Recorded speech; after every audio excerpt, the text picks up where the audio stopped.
The rain has been steady all night, pressing itself against the glass like it wants to carve new patterns into the window. Each drop slides with weight, faster than my tired eyes can follow. The room is dim, lit only by the soft glow of the receiver's face, green numbers pulsing as if alive. I should have gone to bed hours ago, but the storm pinned me here. I can't leave when the air feels charged like this, when the lines on the spectrum monitor twitch in quiet defiance of chance. Tonight was supposed to be a simple habit scan. Listen, jot down notes. A way to fill the silence I no longer share with anyone. At first, it slipped in like a ghost, a faint hum pressed underneath a fringe of static. So low and steady, I thought the rain itself carried it. A single tone bled across the band, fragile but insistent. I leaned closer, adjusted the tuning knob one notch, then another. Still there. When the static dipped, the hum held form, unchanged. Not a fluctuation. Not wind, not thunder, not a neighbor's appliance bleeding dirty current. The sound felt patient, waiting. The more I leaned in, the clearer its edges became. It wasn't just a note, it was measured repetition. Each swell against the static hit with an exact pause, then repeated. Gaps between pulses were identical. I counted, unsure why, the rhythm sliding under the rain's percussion. 1, 2, 3, pause. 1, 2, 3, pause. The hairs on my arm stirred. Harmful interference doesn't repeat in perfect cycles. I glanced at the clock in the corner of the receiver. 3:17 in the morning. I reached for my notebook automatically, scrawling down the numbers. Frequency readout locked at 96.9. That was registered as dead space around here. No station filed. My pen clicked again and again as if the sound itself urged me to keep writing. Committing more detail than sense required. Modulation barely shifting. Meter spikes rising above background crackle. Thunder rolling under all of it, but never disguising that careful hum. The rain outside muted the world beyond my walls. I could only hear two layers: storm and signal. It felt like living inside headphones, cut off from life but tunneling deeper into a private channel no one else cared to notice. My own heartbeat began to sync with the tone. It took effort to separate the two, to convince myself I was still distinct from what I was hearing. I almost laughed at myself. Maybe it was tiredness. Maybe grief, sharpening imagination until it slices the ordinary into ominous shape. But the grin evaporated as soon as the spectrum monitor shivered, thin green lines climbing into sharp spires, clean spikes pushing well beyond typical weather scatter. I froze, waiting for interference to break, but the spikes returned with mechanical precision. Nothing local should do that. Every explanation I reached for folded quickly. No scheduled broadcast. No hem chatter. No bleed from a nearby tower. Each test I knew, each rule of thumb to dismiss accidents, not applied. I sat back, staring, lips pressed tight as if silence might shield me. Nothing felt like coincidence in that moment. The hum leaned closer, threading through the static, and though it carried no words, I sensed intent. A message wrapped without language, stretching toward me through the storm. I wrote personal in my log. Ridiculous but truer than anything technical I could phrase. I hesitated before pushing record. My fingers hovered over the control, debating if pressing down made me complicit in something I couldn't untangle. There was fear in that pause, subtle but louder than thunder. Still my grip tightened. The reels began to spin, smooth whisper filling the room. Tape carrying signal onto magnetic stripes fragile as memory. As the recording buried the hum into permanence. I thought of voices I could no longer hear in waking life. How recordings keep breaths long after lungs stop. How a machine can remember more than I'm willing to trust myself to hold. The tone pressed deeper against the hiss, as if answering that thought, steady and certain. Each loop seemed to resonate through the bones of the room. I leaned over the machine. ear close as though proximity could reveal hidden meaning. Instead, I heard only a sensation, a closeness, like someone standing behind me, speaking too low to understand yet too near to ignore. The storm outside rattled the glass, wind groaning at the seams of the house, but I hardly noticed. All I tracked was the pull of that sound, the magnetism of repetition. I checked the counter. The tape had less than 2 minutes recorded. I forced myself back to the notebook, tried to put words to the experience. But each sentence clipped short, lost to uncertainty. All I managed, not accident. Then, something wants to be remembered. Why would I write that, when it makes no technical sense? I stared at the ink until the letters blurred. My reflections in the window shadow, storm, machine glow, looked like they stared back with sympathy I hadn't earned. I replayed the last few seconds, feeling tension coil in my throat. The sound re-emerged, identical, unwavering. No shift. Still deliberate. The room felt smaller, diminished by resonance. Whatever this was, it had selected me not through chance but design. My chest ached from how long I had been holding air, waiting for proof, waiting for anything to collapse this illusion into safety. No collapse came. Only the hum, steady as breath. The tape rolled onward, spindles spinning faithfully, as if nothing out of the ordinary was happening. I told myself I could erase it tomorrow, forget it ever crossed my ears. But in that instant, with rain hammering steady against the pane, I knew I would never erase it. The machine had already engraved the sound into existence, separate from argument or doubt. No denial strong enough to unspool those coils. I closed my notebook and pressed a palm flat against the warm casing of the recorder. Beneath skin, vibration carried through metal like a pulse. I had never felt a transmission turn intimate before. My mind looped the phrase, though my lips never dared say it aloud. It knows I'm here. And still, the tape spun. The rain returned like it had been waiting for me, heavier, sharper on the glass than last night. I sat in the same chair, hands hovering before the receiver, but tonight the air already carried a vibration. A tension rose in my chest before I even tuned the dial. The storm rattled faint lines of light across the window, the sky alive with static electricity, and the familiar hum leaned back in, no longer faint, no longer buried under the storm's percussion. It carried a higher pitch, thin but persistent, like a violin string held under deliberate strain. I twisted the knob one way, then back. The tone did not vanish. It slid, stretching with me, as though aware.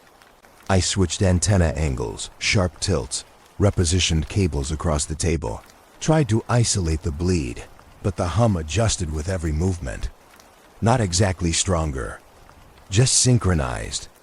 My meters quivered, then settled into uncanny precision, spikes forming clean, uniform pillars against the black of the spectrum analyzer. The rain had thickened into a curtain, but the signal cut through unbothered, bright with artificial intent.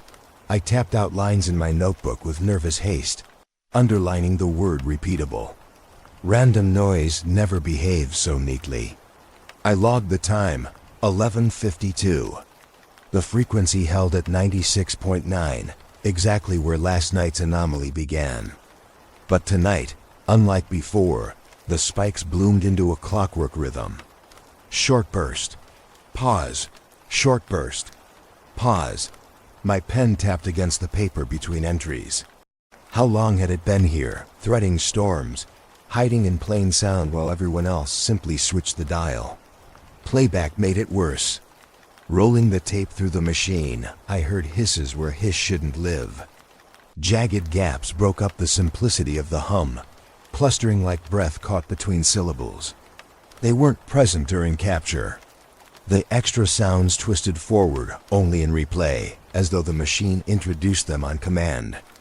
Tape shouldn't alter itself, but the distortion marked its place clearly. And when I compared reels, each played back slightly different gaps, irregular to my ear but almost mechanical in their spacing on spectrum printouts that it wasn't city interference. I knew what old neon ballast hum sounded like, what loose wiring could feed into ungrounded radios. This wasn't power line chatter either. Those are broad, messy, impossible to pin to such consistent peaks. This was refined, crisp. The rain, instead of overwhelming it, acted like conductor and amplifier. How water could make it louder, I didn't know. But each downpour strengthened the outline. The more it poured, the more the sound asserted itself. As if the storm itself was pulling the signal closer, wrapping it in layers of water until space narrowed. Asterisk. I found myself leaning into new theories, daring ones, foolish if said aloud. Could storms carry these tones like veins, ribbons of charged air pushing voice across distances without towers? Could the clouds act like vast antennas, amplifying only for those tuned precariously to the right corner of spectrum? Each thought pulled me away from chance and deeper into the conviction of design. I jotted again, natural plus unnatural, then circled it. The word transmission whispered in my skull. Not rogue, not accident, but carried with purpose.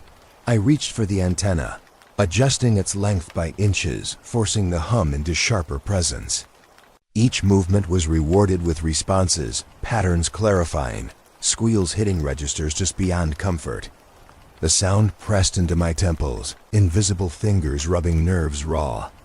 At moments, the storm outside disappeared into distance, and all I could hear was the tone chasing itself, each cycle daring me to decode. I pressed record again, watched reels spin.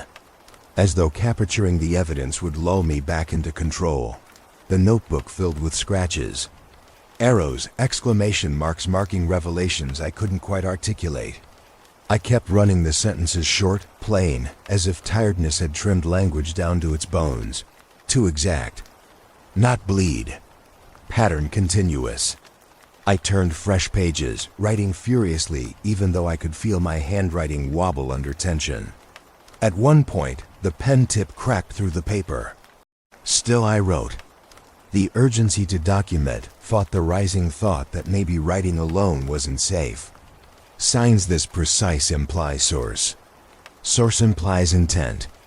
Intent implies sender. Playback again. This time the hiss fell into rhythm. Odd fractured beats that started to resemble percussion. Not melody, no, but the suggestion of something beyond drone. I sat forward with jaw clamped tight, trying not to tell myself it sounded like breathing fragmented into binary. My hand turned the reel backward, frame by frame, desperate to prove it meaningless. Yet backward sounded no less organized, no less deliberate. I let the tape run and stared long at it moving, spindles whirring like clock hands counting seconds that felt heavier each pass. The act of listening had shifted. Last night, it was curiosity curdled by unease. Tonight it pressed deeper, tugging at something rooted. Silence no longer felt like absence. Silence now only loomed between playback, waiting to break with a chime identical to the last dot. The clock beside me ticked past midnight. I pulled a new folder to begin archiving separate pages, sealing labels across the front dates, frequencies, details. This motion marked some point of no return. Before it was a pastime, a reason to be awake. But filing, indexing, giving it the shape of official record that dissolved the illusion of hobby. Documentation became necessity. I knew if I stopped, the signal would not. If I failed to write, it might erase the memory like it had never arrived. The rain punished the roof. The sound on tape punished the air. My ears rang with fatigue, but it didn't matter. It was only when another lightning strike cracked jagged white into the room that I noticed my body shaking. I wasn't cold. I wasn't sick. It was something closer to anticipation, the nervousness before receiving a message you're not supposed to read. My notebook sat open. The ink bled slightly with damp. I added one more line across the page. Transmitter confirmed. The word choice alone made me feel like I'd invited something to step through. I closed the notebook but kept staring at its cover as if it glowed faintly with the admission. Somewhere behind this storm, intelligence existed. Somewhere between hum and hiss, repetition meant more than chance. The machine would remember, sharper than I could. I leaned closer into my own reflection in the black pane of glass, rain streaking white paths across it. My reflection stared back pale, wavering between drops. I whispered, almost against instinct, "Who's sending you?" The machine's reels kept turning, pouring cycles of noise, cycles of precision. And in that layered moment, I realized the question didn't matter. What mattered was that someone, or something, almost certainly was. The rain's drumming grew faster, in sync with the signal, making the whole night sound like circuitry alive. The hum wasn't just inside the receiver anymore. It was inside the storm itself. The rain returned like it had been waiting for me, heavier, sharper on the glass than last night. I sat in the same chair, hands hovering before the receiver, but tonight the air already carried a vibration. A tension rose in my chest before I even tuned the dial. The storm rattled faint lines of light across the window, the sky alive with static electricity, and the familiar hum leaned back in, no longer faint, no longer buried under the storm's percussion. It carried a higher pitch, thin but persistent, like a violin string held under deliberate strain. I twisted the knob one way, then back. The tone did not vanish. It slid, stretching with me, as though aware. I switched antenna angles, sharp tilts, repositioned cables across the table, tried to isolate the bleed, but the hum adjusted with every movement. Not exactly stronger, just synchronized. My meters quivered, then settled into uncanny precision, spikes forming clean, uniform pillars against the black of the spectrum analyzer. The rain had thickened into a curtain, but the signal cut through unbothered, bright with artificial intent. I tapped out lines in my notebook with nervous haste, underlining the word repeatable. Random noise never behaves so neatly. I logged the time, 11:52. The frequency held at 96.9, exactly where last night's anomaly began. But tonight, unlike before, the spikes bloomed into a clockwork rhythm. Short burst, pause, short burst, pause. My pen tapped against the paper between entries. How long had it been here, threading storms, hiding in plain sound while everyone else simply switched the dial? Playback made it worse. Rolling the tape through the machine, I heard hisses where hiss shouldn't live. Jagged gaps broke up the simplicity of the hum, clustering like breath caught between syllables. They weren't present during capture. The extra sounds twisted forward only in replay, as though the machine introduced them on command. Tape shouldn't alter itself, but the distortion marked its place clearly. And when I compared reels, each played back slightly different gaps, irregular to my ear but almost mechanical in their spacing on spectrum printouts. It wasn't city interference. I knew what old neon ballast hum sounded like, what loose wiring could feed into ungrounded radios. This wasn't power line chatter either. Those are broad, messy, impossible to pin to such consistent peaks. This was refined, crisp. The rain, instead of overwhelming it, acted like conductor and amplifier. How water could make it louder, I didn't know. But each downpour strengthened the outline. The more it poured, the more the sound asserted itself, as if the storm itself was pulling the signal closer, wrapping it in layers of water until space narrowed. I found myself leaning into new theories, daring ones, foolish if said aloud. Could storms carry these tones like veins, ribbons of charged air pushing voice across distances without towers? Could the clouds act like vast antennas, amplifying only for those tuned precariously to the right corner of spectrum? Each thought pulled me away from chance and deeper into the conviction of design. I jotted again, natural plus unnatural, then circled it. The word transmission whispered in my skull. Not rogue, not accident, but carried with purpose. I reached for the antenna, adjusting its length by inches, forcing the hum into sharper presence. Each movement was rewarded with responses, patterns clarifying, squeals hitting registers just beyond comfort. The sound pressed into my temples, invisible fingers rubbing nerves raw. At moments, the storm outside disappeared into distance, and all I could hear was the tone chasing itself, each cycle daring me to decode. I pressed record again, watched reels spin. As though capturing the evidence would lull me back into control, the notebook filled with scratches. Arrows, exclamation marks marking revelations I couldn't quite articulate. I kept running the sentences short, plain, as if tiredness had trimmed language down to its bones. Too exact. Not bleed. Pattern continuous. I turned fresh pages, writing furiously even though I could feel my handwriting wobble under tension. At one point, the pen tip cracked through the paper. Still I wrote. The urgency to document fought the rising thought that maybe writing alone wasn't safe. Signs this precise imply source. Source implies intent. Intent implies sender. Playback again. This time the hiss fell into rhythm. Odd fractured beats that started to resemble percussion. Not melody, no, but the suggestion of something beyond drone.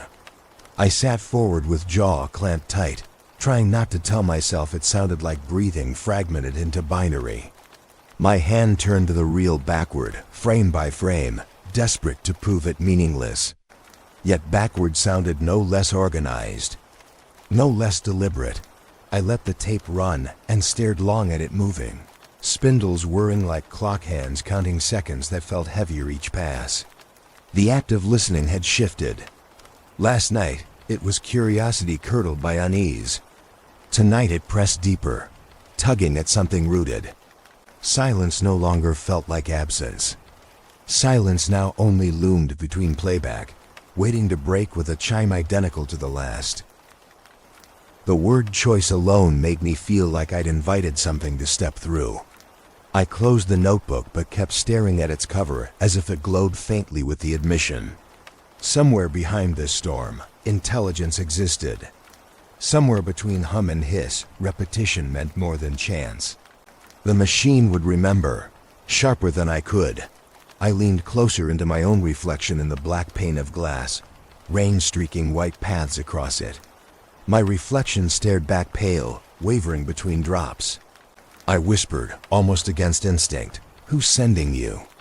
The machine's reels kept turning, pouring cycles of noise, cycles of precision. And in that layered moment, I realized the question didn't matter. What mattered was that someone, or something, almost certainly was.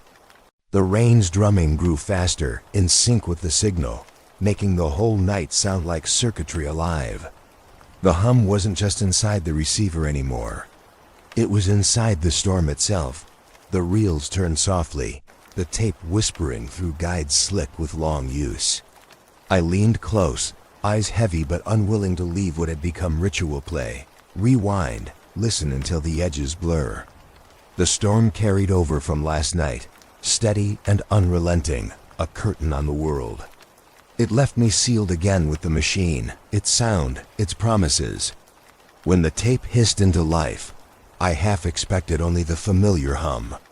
And for a while, that's all it was, the endless measured tone, slipping under static like a submerged current. Then a fracture. Not wide, not clear, but sharp enough to jolt me forward. Cuts and signals sounded before, odd gaps, stutters forming half patterns. But this was not that. Out of the noise crept three notes that weren't hum. They tangled themselves in hiss, almost missed if I wasn't living for them. But they shaped clear, unmistakable syllables. A name. My hand froze on the desk, pen still uncapped over unfinished notes. 3 syllables. A simple human word, still trembling in my ears after the tape rolled past. I whispered it aloud. My chest tightened instantly, squeezing air away.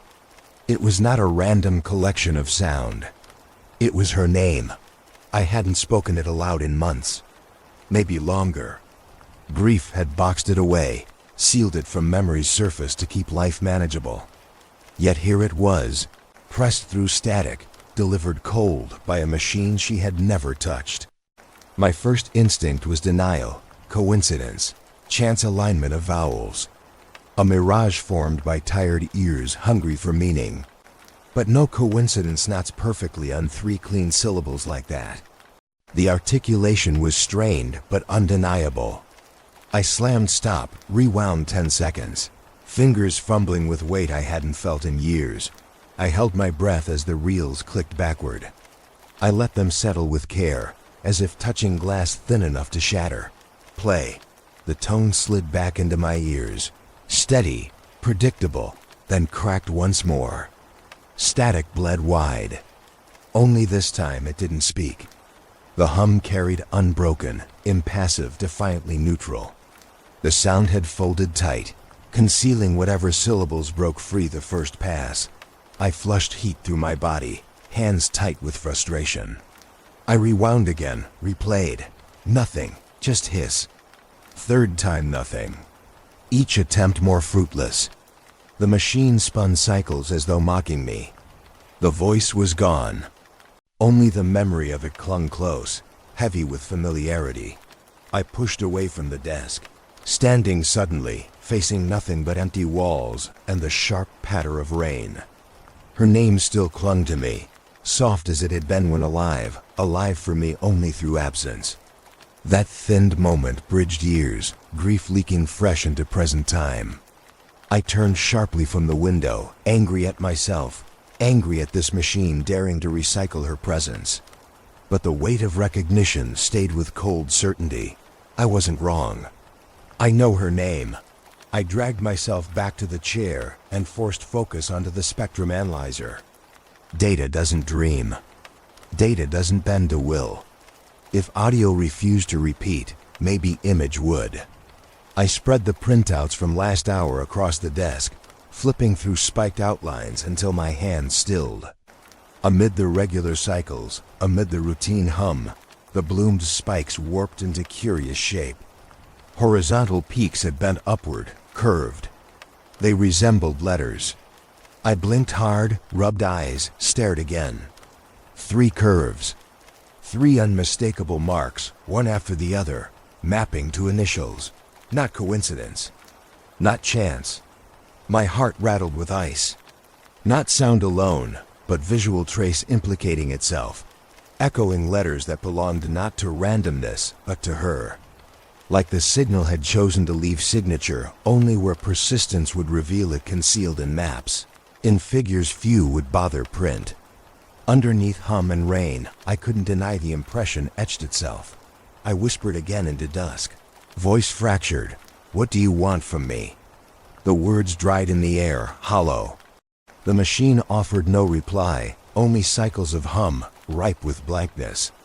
But the storm answered in its own way. Rain hammered the pane with sudden intensity, loud spatters in strict rhythm, uncannily in sync with the signal's cadence. I leaned forward, dread crawling across my neck, sure some force-folded external world with machine world, no longer separate domains, but mirrored. The drops hit glass as punctuation, drumming syllables the way static had moments before. I played the tape yet again, desperate.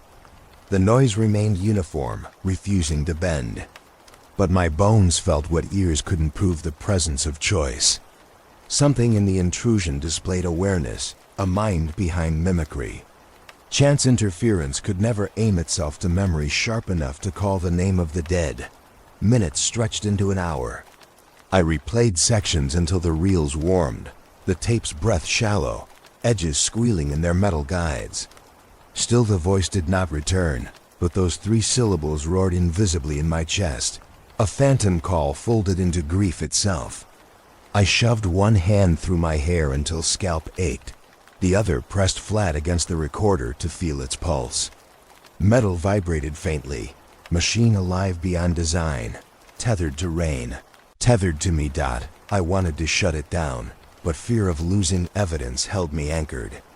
Every page of notes weighed heavy. If I stopped, the event could vanish, eaten by time until even my mind disbelieved. I needed proof. Proof could anchor grieving away from madness. I circled the printout curves again, drew her initials underneath with calculated strikes, binding experience to paper. The rain dimmed slightly, softened only to rise again. Always in rhythm. Always in collusion. Breath came rough. I pressed palms over both ears, desperate for silence. Still the phantom syllables bled through, engraved on memory's walls. Whether machine would yield them again or not, they lived now. Prickling doubts spun in my skull, yet the certainty of having heard was ironclad. This wasn't accident. The sound had leaned in, pressed personal, then folded away as soon as it revealed its teeth. Intrusion wasn't blind. It was selective. I sat like that for long minutes, until weariness replaced panic with dull certainty. Her name had risen out of the static, not imagination, not accident. Proof no one else could understand but me. I eased hands from ears and heard again only the storm, still tapping steady, like punctuation to meaning too fragile to name. For the first time the intrusion carried intent, as though something aware reached across air and water, seeking me directly. Reshaping sound to pierce grief, and as the clock staggered toward dawn, and the hum finally thinned into silence, my fear hardened into realization. It isn't just hearing me. It remembers. I waited until afternoon before calling, rehearsing each sentence in my head to smooth the panic it carried. I told myself I would sound calm, measured, interested, but not desperate. The rain had lessened by then, though thunder still lingered far off like furniture dragged across a ceiling. My receiver sat humming idly on the desk as I traced my finger over the notebook notes. I dialed his number slow, hesitating after each digit as if expecting the line itself might deny me. When the call finally clicked alive, his voice came through sharp but distracted, the way he always sounded when caught in work. I told him I had tapes, recordings from late nights, details he might want to hear. He teased at first, asking if I'd finally gone chasing pirate radio stories, but the edge in my tone cut that down. I threaded the first reel into the deck, pressed play into the phone. The hum filled the connection with its tight, repeating structure, layers of hiss folding underneath.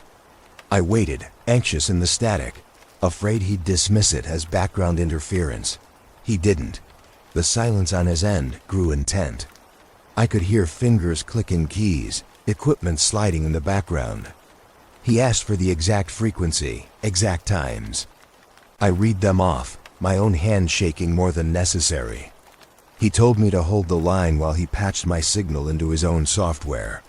A long pause followed, punctuated only by that hum coiling around us both, threading through phone lines as if it wanted to announce itself. When he spoke again, his tone carried none of the teasing I expected.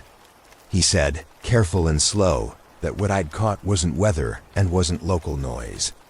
He explained he'd run the sample across his analyzer, mapping each burst. The timing, he said, was precise. Not something natural, not something random. Embedded structure, clearly engineered. It was the closest I'd heard to awe in him. Then his voice dipped quiet. He asked if I knew how close I'd strayed to bands that don't exist publicly, bandwidths registered against classified agencies. My pulse jumped. I admitted I didn't. He went on, telling me those timing sequences resembled pulse codes he'd seen only referenced in blacked-out training packets years ago. The kind of patterns meant for restricted instruments, not home gear. He told me flat, this wasn't bleed-through, this wasn't a stray tower, this was transmission. His words rattled loud in my skull long after he said them. Relief and fear warred in me. Relief because for days I'd wondered if grief had painted. Illusions in the noise, whether I'd cracked under my own obsessions. Fear, because confirmation meant consequence. It meant the intrusion wasn't my own invention, but a signal alive in the world, scripted by something with intent. I admitted to him what had surfaced the night prior. Voice in static, name unheard by anyone else. He didn't laugh. He didn't deny. He simply said signals are capable of bending perception. and warned me to keep such claims quiet. I asked if I could send him the reels, if he could run higher analysis. He cut me short, sharply, telling me never to attach, never to email. No digital trail, not if I valued safety. His urgency tightened the cold around my ribs. I asked why, but he sidestepped, only saying certain eyes scan for anomaly traffic by default, and those eyes don't ask permissions when they knock on doors. His refusal told me everything. Sharing meant risk. Possession already carried danger. The machine still played faint behind me, reels whispering. I told him I needed to know if I was losing grip, if those syllables were fantasy. He sighed into the receiver, longer than I expected, then admitted something that struck raw. He didn't think I imagined it. Certain repeating gaps looked shaped, held data folded tight in his. He said he'd never seen a signal thread so perfectly across storm cycles without bleed breakdown. It behaved as if fixed outside weather patterns. His phrase clung to me. It opens and closes like a door. He warned again not to push harder, not to hunt for origin. He said each sample I gathered moved me deeper into jurisdiction I didn't want. His language stayed vague, but the weight was there. For all his skill with circuits, Tone said he feared more than machines. He told me to keep logs to myself, to treat each page like evidence I shouldn't carry. I pressed him for more. Silence stretched, broken only by the hushed spill of the hum, threading through both ends of the line. I could almost imagine it listening, looping through the very cables we used to speak. Finally he broke the pause, tight-voiced, and finally he said he had to go. He told me not to call at this line again, told me never to send a file. He ended with one last warning. If the signal was consistent enough to share, then it was already tracing me as surely as I traced it. And then the call cut, not faded, not garbled. Cut sharply, as a wire pulled from a socket. The dial tone returned hollow, blank against my ear. I set the phone down slow, stunned into silence, eyes scanning notes spread across the desk. The storm had strengthened again outside, rain loud, drumming into rhythm with the hum that kept playing as if nothing had happened. I leaned back in my chair, shaken. Confirmation meant I wasn't imagining. Someone else had heard, measured, confirmed structure where chaos should be. But danger now burned at the edges of relief. Proof I craved all week was heavy in my hands, but so was warning that carrying it made me vulnerable. I turned off the reel, and for the first time silence felt thinner than safety. I spread the papers across the desk, the room dim except for the desk lamp's weak circle of light and the pale glow from the receiver, still idling in the corner. The stat came to me buried among dull filings, freedom of information scraps picked over so badly most had little value. Still, lines on maps begged me to look. Faded ink, grainy photocopies, grain upon grain of bureaucracy. At first glance, they looked harmless frequency coverage maps, old FCC documents scanned until detail almost vanished. But as my eyes tracked them, I felt something stirring below the surface. Certain regions were shaded darker, not blank, not void exactly, but grayed out in careful strokes that avoided explanation. Dead zones. The legend offered no clarification. On one map, pen notes dated decades past described intermittent anomalies. That innocuous phrase hollowed me. What kind of anomaly sits on a frequency map? What shadow survives every revision without ever finding disclosure? I pulled. Another page, then another, spreading them side by side until they almost covered the table. My fingertips tapped absent circles over each shaded zone. I felt like I was leaning over an anatomical chart, diagnosing a hidden illness. I pulled forward my own spectrum printouts, pulled from nights of sleepless recording, the ones I'd safeguarded. With redundant labeling, date, time, storm pattern, long tails of frequency reflection. I laid them out, aligning edges against the FCC maps. I didn't know what I was hunting until I saw it. Where my spikes rose clean and rhythmic, the shaded blocks lay in wait. like skeletons already traced centuries before my pen touched paper. The location overlap was exact. Not close. Exact. My chest seized, shaking from the breath I hadn't taken. My notes fell from my lap to the floor, but I ignored them. I bent lower, nose almost pressed to the paper, tracing coordinates with pen. Tower sites abandoned, dormant ones stared back from those zones. Officially inactive, officially cut off, yet their ghosts remained. My spikes, the hum's fingerprints, drew perfect lines back to them. Patterns are cruel. Once seen, they cannot be unseen.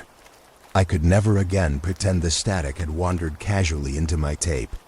It struck deliberate, like a compass needle finding north. Transmission targeted, not random. Purpose tangled in every pulse. My war room had taken shape without permission.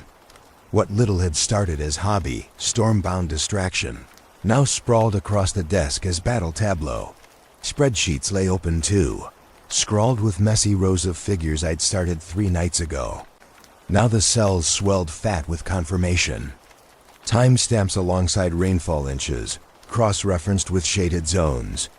A rhythm emerged that looked almost biological in its regularity, like heartbeat intervals scaling across a nation. I dragged a ruler across the lines, whispering aloud each spike as though reading proof demanded voice. That whisper cut shaky, almost inaudible but necessary to tether me. Rain battered the panes. Louder, rhythmic, hammering with fervor as if drawn to the maps. The storm outside and the charted storm on my desk mirrored each other in intensity, conspirators striking together. I pushed the chair back, staring at the table from a distance, but the pattern screamed even louder the further away I stood. Once laid bare, there was no escape. I looked toward the recorder, its reel's dull silence now. I hadn't pressed play since morning, yet I swore the metal shimmered faintly, the way an object hums with asked for weight. I clicked it on. The machine's light flickered alive, mechanical certainty reminding me of choice. I leaned close to the mic, rain loud against the window, throat dry with resolve.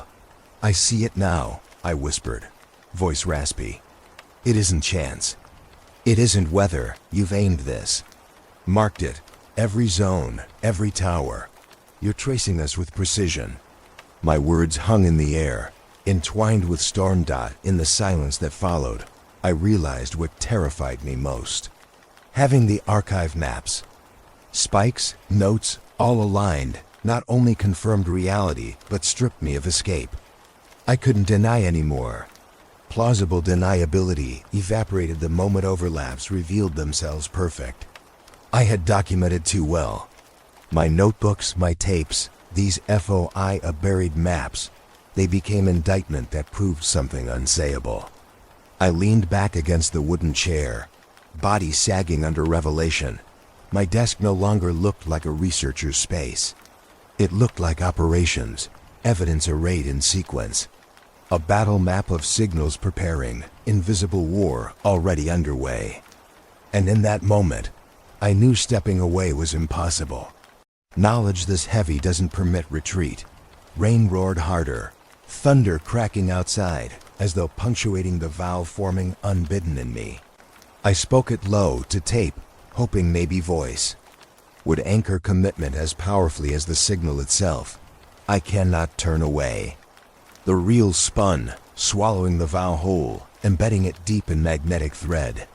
It no longer belonged solely to me. It belonged to the storm. It belonged to the hum. It belonged to whatever intelligence orchestrated this rhythm across the skeletons of dead towers, painting its design into both map and memory.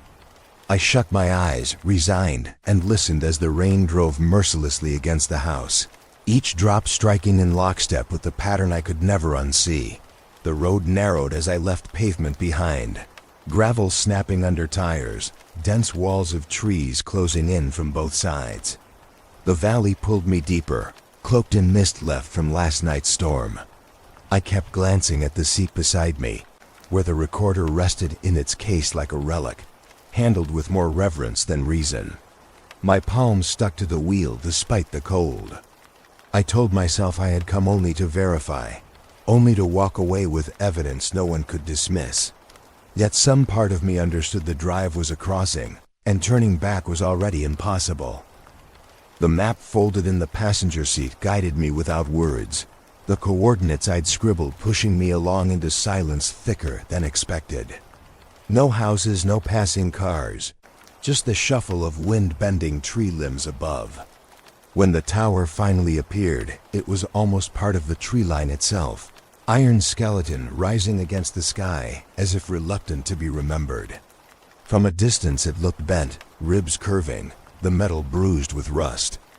When I parked at the edge of the path and killed the engine, the air carried only cicadas and the faint drip of rain loosening from leaves. I carried the recorder with me, fingers wrapped tight, as though the object itself steadied me. The gate loomed ahead, padlocked, chain rusted to a dirty orange. No sign of life. The cables once feeding power and voice into it hung cut, splayed at angles like snapped veins. The tower should have been dead, left to rot, forgotten. I tried to tell myself that silence was comfort, but my chest clenched as the handheld meter in my pocket clicked awake before I even raised it. Faint spikes jumped across its display, thin scratches of life where none should be. I froze with the meter in my hand, staring. The numbers weren't strong, not broadcast power levels, but they pulsed steady, definable. Bursts that returned every few seconds, as if someone flicked a switch rhythmically beyond sight. I edged closer to the chain-link fence, pressing meter against the gap, and the jumps flared clearer, trembling into minor oscillations. Almost a heartbeat. Almost mechanical breathing. The Allies' warning rang in my skull. Hearing such signals in person changes things. He hadn't said how. He hadn't said whether the change was internal or external, but I could already feel it echoing across nerves, a low vibration that tugged in ways headphones never could. This was the raw pulse walked out into air. The valley seemed to hush around it, trees leaning curiously as I listened. I opened the recorder, hands clumsy but determined, threading reel and locking it into place. The first breaths of tape began to whisper as I raised the mic near the fence. The machine caught sound beyond hearing range, magnetic heads drinking faint oscillations invisible to ear, but alive on instruments. Watching the meter, I tracked the pulses climb higher, each sequence stepping further upward like a scale hidden underground. The hum transmuted from low background presence to something near melodic tones rising. Sliding out of my range but not out of the recorders, I noted coordinates in notebook. Scrawling quickly, circling the timestamp where pulses had strengthened. Once ink touched paper, the tremor in my hand grew worse. Evidence meant stability. Yet I wasn't stable. Each burst rattled deeper, as if my bones sought to answer tone with resonance. The tower overhead swayed faintly in the valley wind, skeletal profile groaning as though syncopated with the meter. This wasn't collapse. This was participation. I pushed the mic closer, lowering it into the grass by the fence line, eyes narrowing on the patterns. Longer bursts now, intervals shifting, the same oscillation climbing until screens edged out of range. I couldn't technically hear the last spikes, but the silence they left roared. My body felt them more than ear could trace. Spine prickled as if air pressed differently, as if void between sound and sensation closed out. My throat dried while I whispered into my notes. Tower active. Transmission confirmed. Frequency climbs beyond audible detection. Purpose unclear. Each word tightened like rope. I wanted to steady myself with language, but nothing rebutted what instruments revealed. Dead towers do not speak, and yet meters don't lie. The Allies' caution beat louder in memory. If hearing changes things, being here changed them more. The pads of my fingers vibrated faintly against the recorder's casing, not from machine but from pulse leaking across fence. I tested the gate chain, finding it rigid, But wires near the ground still carried faint warmth, impossible undercut lines. Power lingered like ghost current, feeding structure unmarked on modern maps. I stepped back, a breath ragged, afraid proximity itself carried consequence yet unable to retreat. Why would abandoned towers still conduct? Why would systems deem defunct pulse rhythm into storm-heavy air? The question gnawed deep, louder than thunder rolling unseen beyond the valley ridge. Every answer I considered grew darker. If transmissions had target, if storms were conductors, these bones of steel might be the skeleton of something deliberate spread across landscape. Still breathing through its rust dot, I closed notebook with a snap, pressed stop on the recorder. The reel halted, tape wound heavy now with long sample, tones locked away that climbed higher than the human body allows. I cradled it against my chest, clutching evidence with the weight of oath. My ears rang emptily after silence returned, but deeper still, under skin. The pulse lingered. I turned toward the car with deliberate strides. But each step felt false, as though the valley itself wanted me held longer. Behind me, the tower stood quiet against sky, ribs outstretched, cables cut and dangling. Yet the question wouldn't stop circling, gnawing deeper each rotation. Why would dead towers still speak? And what have they already said that no one else is hearing? The archive room smelled of mildew and burnt dust, like every page left too long under broken air vents. I spread the folders across the floor, redacted documents stacked by decade, curling edges discolored by careless photocopying. Grease smudged my fingertips as I turned each sheet, black bars heavy with refusal. Where words had been, only blocks remained, censor ink swallowing names, agencies, entire paragraphs. Yet fragments survived, cruel in their precision, population density adjustment. Typed clinical font, tone bland until context sharpened its edge. Another page carried Broadband Wellness Initiative, a phrase that sounded benevolent until its placement against dead zones and shaded maps poisoned it. Scattered along margins, lifeless vocabulary created sickness in me. Trial corridors, inoculation overlays, public stability metrics. The pages read less like governmental boredom and more like theater scripts written for calm. Meant to deflect questions before they arose, I set the recorder spinning as I read. Habit now, every session logged and marked. The reel hummed slowly while rain outside tapped weak against aluminum frames. As I spoke the words aloud, their weight changed, bleeding through monotone into something sinister. The hum answered underneath, firm and steady, as if it had waited for tongue to form these buried phrases. Each sentence I read aloud seemed underlined by tone. Low drone swelling near lockstep with syllables. The first time it happened, I dismissed it. Coincidence. The hum would shift whether or not I spoke ridiculous bureaucratic phrases into an empty room. But when I stammered through population density adjustment again, the pitch dipped and surged like a bow drawn across strings. Exactly in time. My skin prickled tight over my arms. I spoke another fragment, Broadband Wellness Initiative, and the tape ceased for 3 beats before recovering. A glitch, but it shook me. I scribbled notes, pen smearing under nervous grip. Signal reactive? No sooner had I written than the hum spiked into a higher register, like response. Pages scattered under the desk lamp. I leaned closer to the monitor, watching green lines form, data growing as if pushed upward by invisible hand. Neither random scatter nor weather event. The signal wanted to play chorus. Seeing language shoved into coded costumes stripped me of denial. Population adjustments were never metrics. Corridors never about transit. Wellness initiatives never about health. Words mapped too closely against my notes of loss, towers, absent voices bleeding in static. The documents had ceased hiding.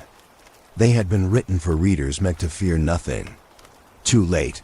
The more I read, the heavier the frequency pressed. Tapes warped, breathing in odd intervals. Pitches snapped without warning, squealing up above my ear, then falling low enough to rattle floorboards. At one point, the machine groaned as though caught in its own gears, before smoothing back into flow on its own. No machine does that without command. I kept reading anyway, because once knowledge opens, its absence hurts worse than its presence. Black bars stretched wide, but words that remained screamed truth through gaps. Reduction strategies.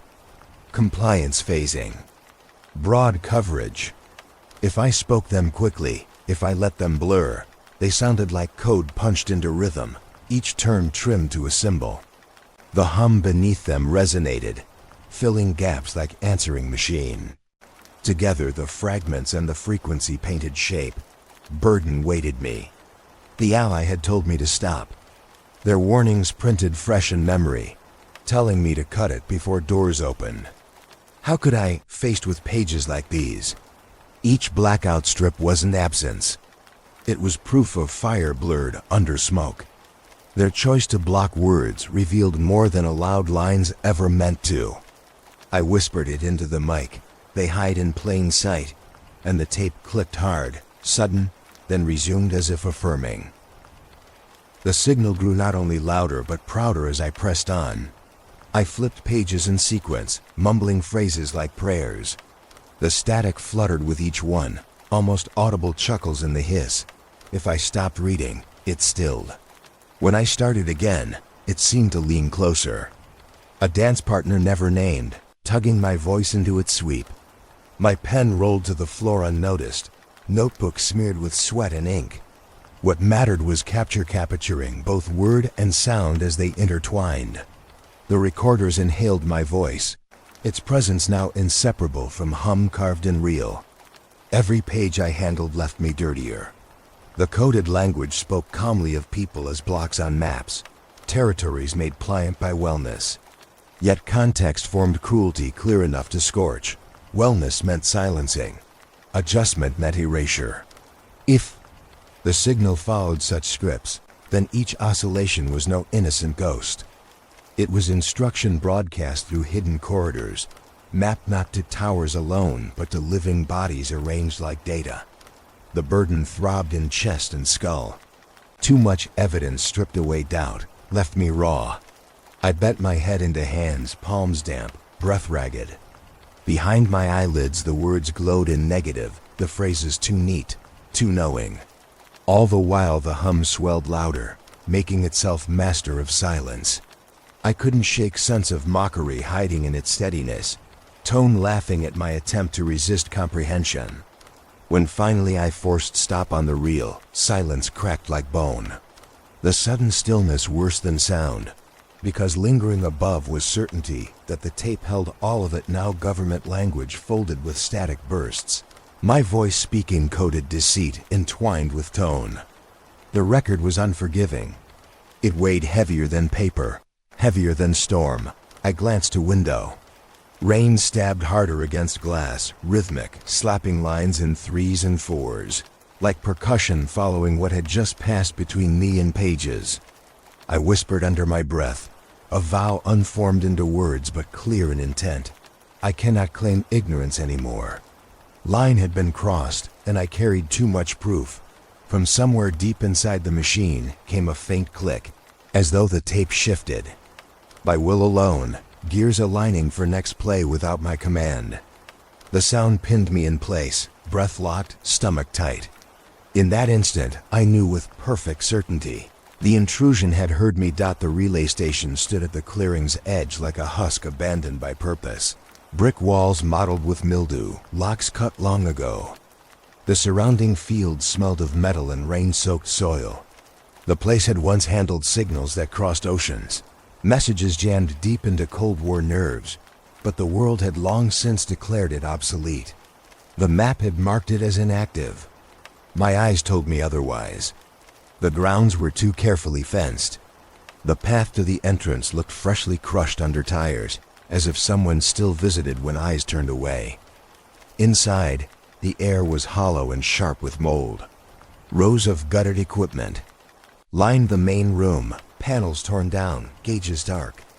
Yet when I stepped toward the stairwell leading below, the floor seemed to shiver faintly under each footfall. I pulled the recorder from my pack, cradling it in both hands like an anchor. The stairwell swallowed me into black concrete steps, descending into the earth with each echo bouncing unnatural. I expected silence, dead weight and damp. Instead, I heard the hum almost immediately. Dim, low, constant, not around me, but through me. Stitched into the concrete itself. It didn't sound like the handheld sessions above ground, restrained by static. Down here the resonance was different. It carried like a heartbeat amplified in stone. Each tone filled the tunnels in waves. I reached the bottom landing, switched on a small lamp, and the beam illuminated endless corridors lined with thick rebar arches. A labyrinth sewn deliberately below the surface, where communication could not be disrupted. The hum pulsed again, stronger, and I felt it roll through walls like something alive. I pressed record. Reels whirred softly, capturing air made heavy by its own vibration. Within minutes, the playback grew wrong. The first burst warped thin, bending around its edges. Sibilant traces clung to it, voices breaking through scattered noise. They wove faintly, impossible to source. No presence with me in the tunnel, yet whispers creeping forward anyway. A second playback layered them sharper, distinct, consonants forming, vowels splitting through breaths. I froze, holding my lamp steady against a wall that didn't answer. The whispers weren't echoes. They did not match delay times or bouncing arches. They arrived whole, chilled. I checked the spectrum printout. Penlight trembling as the analyzer spat back spikes, shaped too neatly to dismiss. Clean peaks forming in groups, repeating, like syllables charted into graphs. Structures, language wrapped in tone. No ear could mark them in real time, but paper and tape drew them undeniable. I wrote as quickly as shaking hands could allow. Echo structured, not reverb, not atmosphere. The pen hesitated before I added another line, attempted syllables. Because what bled through was near human, not full words. Not dictionary, but rhythm, cadence, unmistakably shaped by intention. A mimic learning to crawl on vowels. I replayed again. Alone in the dark, listening, it no longer felt like I was reviewing record. It felt like the tape shifted choices. The whispers curved different on the second pass, as if they presented alternate drafts, flexing meaning like options. I slammed stop, reels halting mid-motion. My pulse pitched high in silent tunnel. I pressed palms against cold wall to steady myself. Concrete dripping faint lines of condensation. The ally's voice flashed in memory. Hearing changes things. I thought I had understood. But this was not simply hearing. This was participation. The record machine spun not what the air had swallowed, but what the system intended me to hear. It wasn't deception, exactly. It was narration, curated by something behind the static, shaping my access selectively.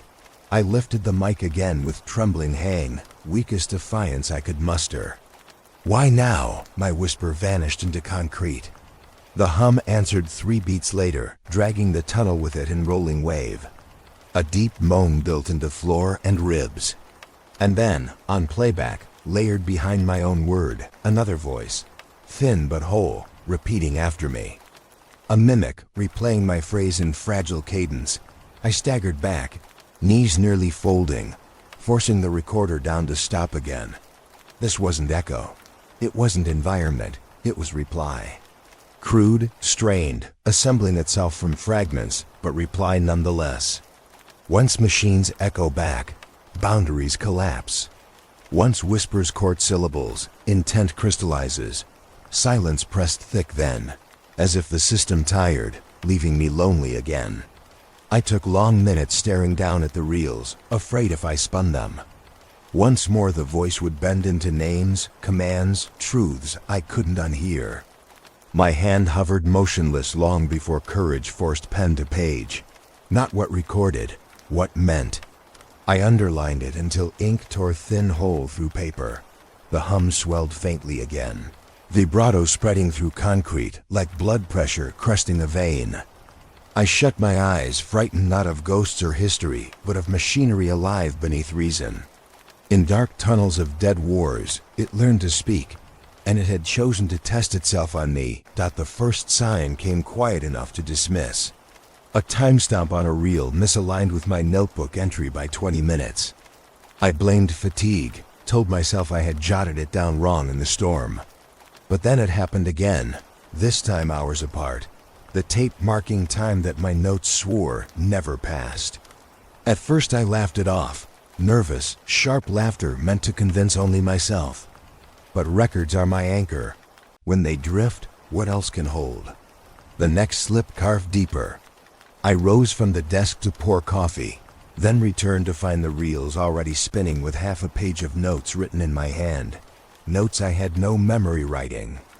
The sentences were neat, deliberate, too clear to be scribbled blind. I read them once, twice, pressing my tongue against dry teeth. They logged a session at 2:36 in the morning. When I glanced at the clock on the wall, it showed only 1:40. I pressed my palms flat against the desk until it shuddered, willing myself to believe the note was old, misplaced, pulled forward by accident. But the ink was fresh and smudged on my fingers. Playback worsened things. I rolled tape from 3 nights prior and heard conversations cut into background hiss. My voice, speaking in calm rhythm, though I remembered no such words. Questions etched in tones I never asked aloud. Silence after them, and then subtle shifts, half-answers formed in rises of static. Intent hidden in white noise sounding like reply. I stopped, rewound, replayed. Each time the words bent softer, further from recognition, as though memory of them unraveled the more I sought proof. I started doubting daily hours. Simple movements blurred. I reached for tea only to find kettle already warm, cup filled, as though someone else trailing me. Memories slipped thick when I tried to recount meals or errands. Yet grief memories, the ones I had thought fading, sharpened cruelly. Her voice came crisp in my ears when I closed my eyes. The exact crook in her laughter folded perfect scenes brighter than the day unfolding moments earlier. Daily life dimmed, blurred, but sorrow glowed. I called the ally once more, voice uneven, searching for sense. His voice on the line, tense, admitted such signals can induce psychoacoustic disorientation. He said prolonged contact tricks the inner ear, disorients perception of sequence, even perception of self. He told me to step away. His words landed shallow. I knew disorientation from sleeplessness, from years of grief riding my shoulders like armor. But this was not lapse. This was rewrite. I sat in silence long after, watching reels spin while notebooks stayed closed. What if it wasn't disorientation, but markers overwritten?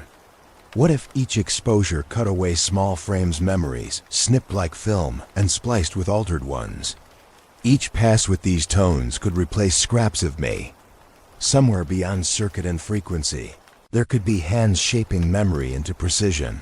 One evening the fracture broke me raw. I rewound last night's tape, searching for validation, to reassure myself I hadn't lost entire blocks of time. Voice crackled faint, my own, saying things no sane tongue could. They meant for you. They meant for us. You cannot stop. I slammed stop in panic, heart roaring in skull. When I leaned to notebook for evidence, the page ahead carried handwriting identical to mine, but written as if by another. Lines I hadn't lived. My throat closed, nails dug crescent moons into skin of palm, days folded wrong. I woke unsure of seasons outside. At times I saw furniture brighter, as though rearranged, though photographs on desk told another memory. A sensation followed me, that the longer I remained entangled with tape, the more my life blurred at edges. Yet not all blurred. The sound, the evidence, sharp and clear. The hum stood crisp in my mind even when room lay silent. Its presence inversely correlated to mine. As it grew defined, I grew fog. I couldn't let it dissolve me. Proof without clarity meant nothing. I needed anchor. Something undeniable. I threaded fresh tape, body trembling, pressed record, and leaned close to the mic. My voice shook at first, then steadied hard as I declared my own name. Each syllable slow, deliberate, weight pressed on tongue. This is me. This is my voice. This is my memory. The words echoed smaller than hum, weaker than thunder outside, but they landed on tape. I repeated them again, forcing rhythm, hammering my existence into machine. The reels absorbed sound. I stared at their spinning, daring the tone to overwrite, daring it to edit. I whispered again, added date, hour, details right to the marrow of now. Each line like carving initials into stone. Anchor set against creeping tide, but as reel kept moving, a sudden sharp pitch cut through, higher than my voice yet folded into the same track. For one heartbeat too long, I heard my name replayed back to me, same cadence, but timbre bent wrong, stretched thinner. I froze, breath lodged. The recorder spun, unbothered. I shut it off, but the fog inside only thickened. My anchor might already be compromised.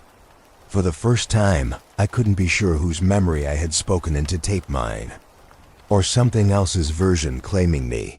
The storm returned with midnight's teeth. Rain driving heavy across the roof as though sky pressed down in punishment. I sat hunched at the desk, notebook spread open, though I had nothing left to add. The receiver glowed, its face pale green in the dark. I thought I had grown used to the hum, its constant reminder in corners of air. But as the clock ticked past 12:17, it changed. The tone did not rise gently. It erupted. The hum split wide into bloom, inhaling spectrum as if opening some mouth beyond measure. The analyzers spiked hard, green lines climbing until they pressed against the ceiling of the graph. Wideband interference swarmed, half the dial eaten in a blanket of roaring tone. No switching away, no finding comfort in another channel. Every knob turn only reflected the same wall of sound, bright, blinding. My chest went tight, oxygen refusing to move, as though air itself thickened with invisible weave. Meters slammed into red. Not gently, not wave by wave. All at once, like breakers striking shore without pause. The storm outside rattled thunder in protest, but even that vanished beneath the swell. Tape reels spun in a frightened whir, but their whine seemed buried under greater force. The house itself vibrated, wood groaning like hull of a ship tossed in rough current dot, and then the impossible structure. Speech sifted itself through that roar. Not fantasy, not mishearing. Words articulated, flat, unbent by conscience. Reduction, printed clear as coin. Adjustment, delivered with sterile calm. Compliance, each syllable precise, clipped as procedure. I leaned closer, chest almost brushing the machine, unable to pretend imagination offered such crispness. This was no artifact of storm. This was broadcast. The voice lacked human color. No accent, no breath. Only modulation, steady tone sliced thin into speech the way code forms digit. It recited as though reading ledger. Populations cut to percentage. Corridors marked for review. Each phrase unveiled like line on a form, unemotional, mechanical. But the weight behind words struck deeper than any threat shouted by mouth. This was not violence promised, it was arithmetic recorded. I wrote in notebook frantic, pen tearing paper in speed, though I knew paper could not match truth falling raw into ear. My hand ached, but still I scrawled, not hallucination. Full spectrum capture. Voice real. Each line I underlined, desperate to bury denial. Proof lived not only in memory now, but in reels spinning, embedding facts into magnetic spine. The broadcast announced itself as programmed. I pressed the handheld meter into table hard, needing verification, numbers that matched what ears screamed. Its scale toppled instantly, redline unwavering. Never did it flicker downward. The entire system bathed my room in its magnitude.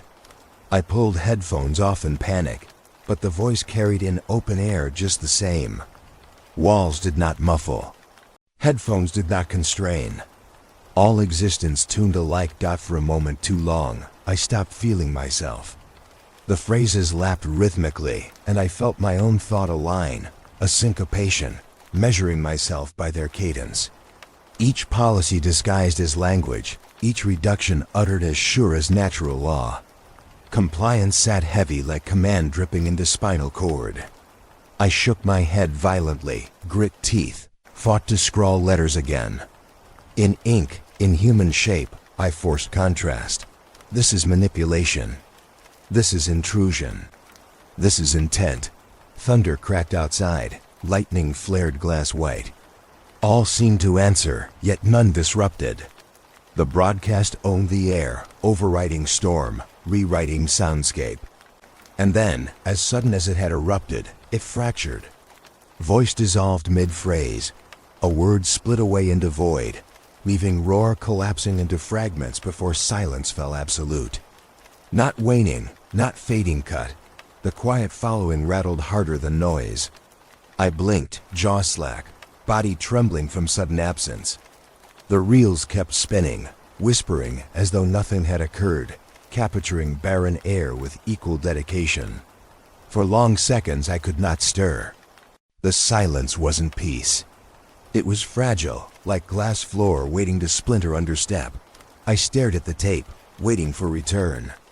Waiting to see if voice would resume itself with next page of ledger. Nothing, only rain outside. Gentler, tame now, as if storm itself cowed by what uncoiled higher. My mind replayed reduction, adjustment, compliance until the words formed rhythm of their own, 2-syllable, 3-syllable beats pounding like residue. Hands choked weakly at pen. I wrote out sentence after sentence in jagged script. Wide band swell. Broadcast structured. Metrics delivered. Not bleed, coordinated. Each period felt like nail hammered into coffin of denial. Proof finally past question, undeniable but useless. For even as I etched words, dread seeped cold, reminding me, having evidence means bearing weight of revelation heavier than survival can hold. When I leaned over to press stop on the reel, my fingers stilled inches above. How could I halt motion? The tape spun solemn, waiting, whispering over guides as though anticipating continuation. What if silence was only pause between pages? What if next sentence waited, ready to slip into world again? I eased hand away, leaving recorder to spin into nothing. The room seemed suspended, fragile and hollow. My ears rang with aftersound, brain-burning phantom phrases into endless rehearsal. Reduction, adjustment, compliance. And I knew as I sat alone, in small room vibrating with storm's echo, I had been forced beyond return. Proof not whispered, not drifted through static, but roared full spectrum, direct. Yet the cruelest part was its ending. No resolution, no epilogue. Just silence stretched thin, reels winding on, capturing void. The machine kept listening though voice had departed, asking me the question too dangerous to form. When message resumes, will I be the one meant to hear? The first message arrived at dawn, the subject line blank. Body a single sentence written in clean government-style format. Cease all monitoring of restricted bands. No sender name. No signature, just a block of numbers in place of address. I read it 5 times, fingers trembling over the delete key before I left it where it was. By noon, 5 more came. By evening, a dozen clogged the inbox, each escalating in weight, but always the same style bureaucratic formality that felt colder than open threats. The language was sterile, clinical, which made it worse. You are in violation. Cease disseminating unauthorized transmissions. They didn't read like internet pranks. They carried rhythm of official memoranda. I pressed back against the chair, listening to the receiver's steady grind of static. The hum played faint under it, as though mocking me. Each line I read made me wonder if the intrusion had written them as much as hands at any desk. I logged them in notebook anyway, date and time, filed screenshots to a separate drive. Proof now existed not only on tape, but in digital shadows. I knew saving them risked more, but deleting them made me feel powerless. The calls began next. At first it was silence on the line, then sudden bursts of white noise so sharp it bent my ear in pain. Once, while speaking to a neighbor, his words cut mid-syllable, swallowed in smear of static before snapping back half a second later, continuing like nothing happened. He laughed nervously, wondered aloud if the storm had shaken towers. I nodded, though rain hadn't even started that evening. He didn't know that signal folds can bleed far quicker than thunder travels. I walked away certain it wasn't towers at fault. The Allies' voice came stern when I phoned him, his tone more clipped than before. He asked if I'd broadcast files. I admitted I'd released fragments anonymously, a 10-second loop, faint burst here, clipped syllables there. Harmless, I believed. Just enough to prove existence. His silence stretched ragged. Then he hit me sharp. I had crossed line. Signals can be excused as hobbyist bleed until they surface in public feeds. At that moment, he said, people notice. And people notice who posted. He demanded again that I cut all contact, that I silent everything now. He told me to burn what I had and walk away before they arrived to collect me. His panic should have soaked into me, but instead, it stiffened something inside. If this was truly a plan designed against many, against public unknowing, then silence made me complicit. I thought of the memos with polite words gnawed hollow of safety. Population adjustment. Compliance corridors. I saw the letters as bloodless killing. If I stopped, if I erased proof, then I permitted the plan to remain intact. Each reel on the shelf glared heavier behind me, proof and sentence combined. That night I climbed into my car to drive aimlessly, head thick. As soon as ignition sparked, the radio surged alive, skipping past presets into a channel I had never tuned.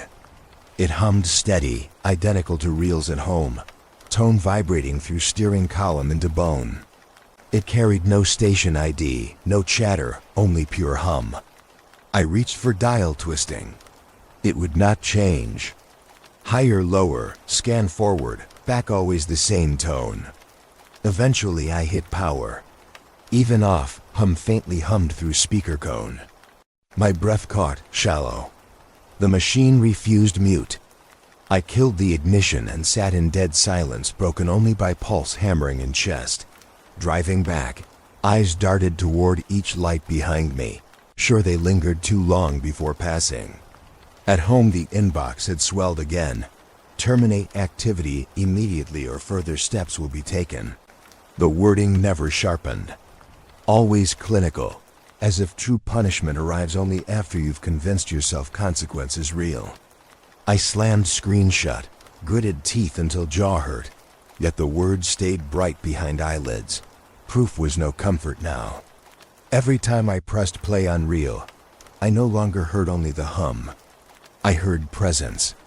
A whisper folded faint undertone, not words but attention, the unmistakable pull of being watched. Back of my skull crawled each time, certain some unseen listener matched me note for note. Reading my responses in real time, I sat with the recorder warm in my lap. Rain ripping outside again, and whispered one truth only to myself. Danger had shifted. It was no longer map or memo or rumor. It pulsed direct. It had teeth. And each time I leaned close to hear hums, I thought I was decoding. The lingering sense whispered clearest of all that on the other side of the sound. Someone was decoding me. I packed the reels with care that bordered on obsession. Each one wrapped in cloth, sealed in padded cases, labeled with time, date, frequency. My hands trembled as I scrawled the archivist's address.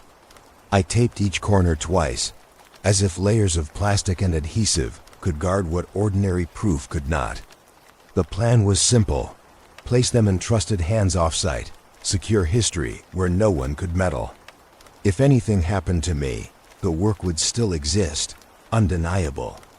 A backup of truth dotted the courier's desk. I hesitated too long, eyes scanning fluorescent ceiling and camera domes above. The clerk noticed nothing. I slid the package forward, jaw set, fighting the urge to snatch it back. As the box disappeared behind counter, I felt veins of relief, fragile but real. Tonight I would sleep knowing burden now shared.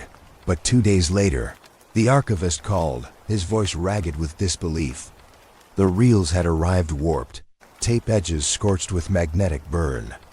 Whole stretches refused playback, shrill squeals replacing hum, sounds striped with interference too consistent to be accident.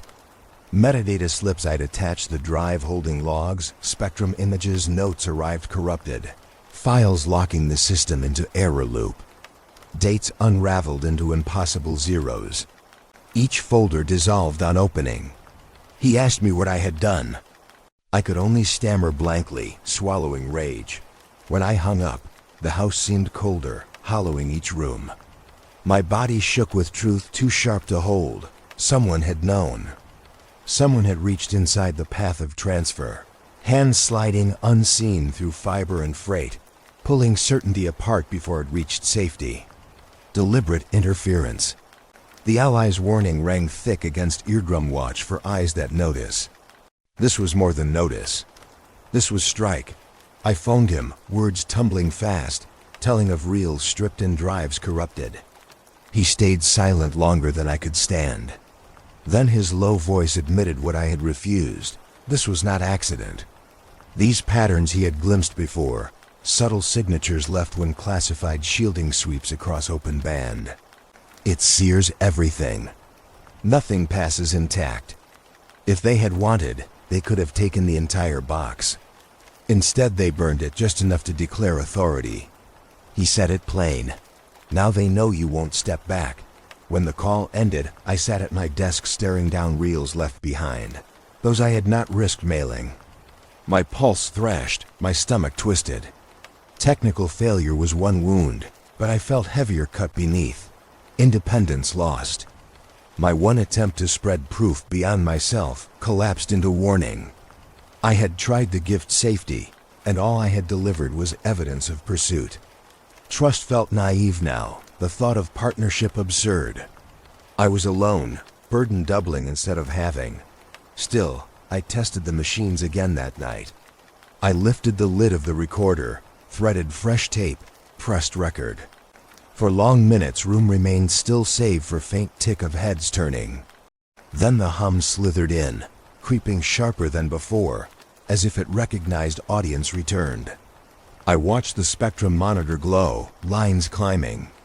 Pencil tremored above notebook. Spikes shot higher with each breath I took, live interference jumping unnaturally in rhythm with my own presence. When I leaned forward, meter surged. When I pulled back in fear, it felt my throat dried to sand. It wasn't just noise filling space. It was tracking me, linking movement to modulation in cruel mimic. I whispered my name once, testing, daring evidence, and the pitch vibrated higher, a peak blooming across graph with hungry precision. I stumbled backward from desk, chest heaving, lampshade rattling from brush of elbow. Yet the signal did not calm. It pulsed bright, fierce, as if emboldened by revelation.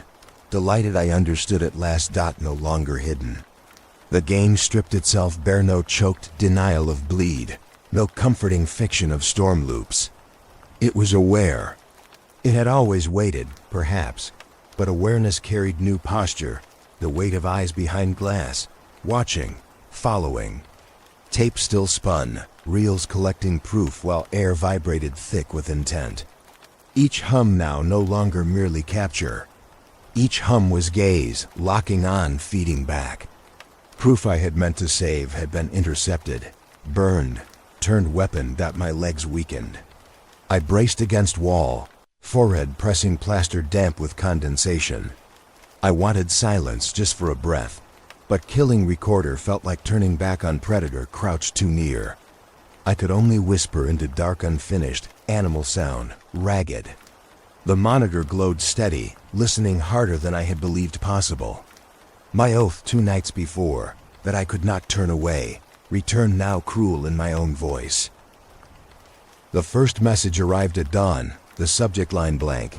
Body a single sentence written in clean government-style format. Cease all monitoring of restricted bands. No sender name. No signature, just a block of numbers in place of address.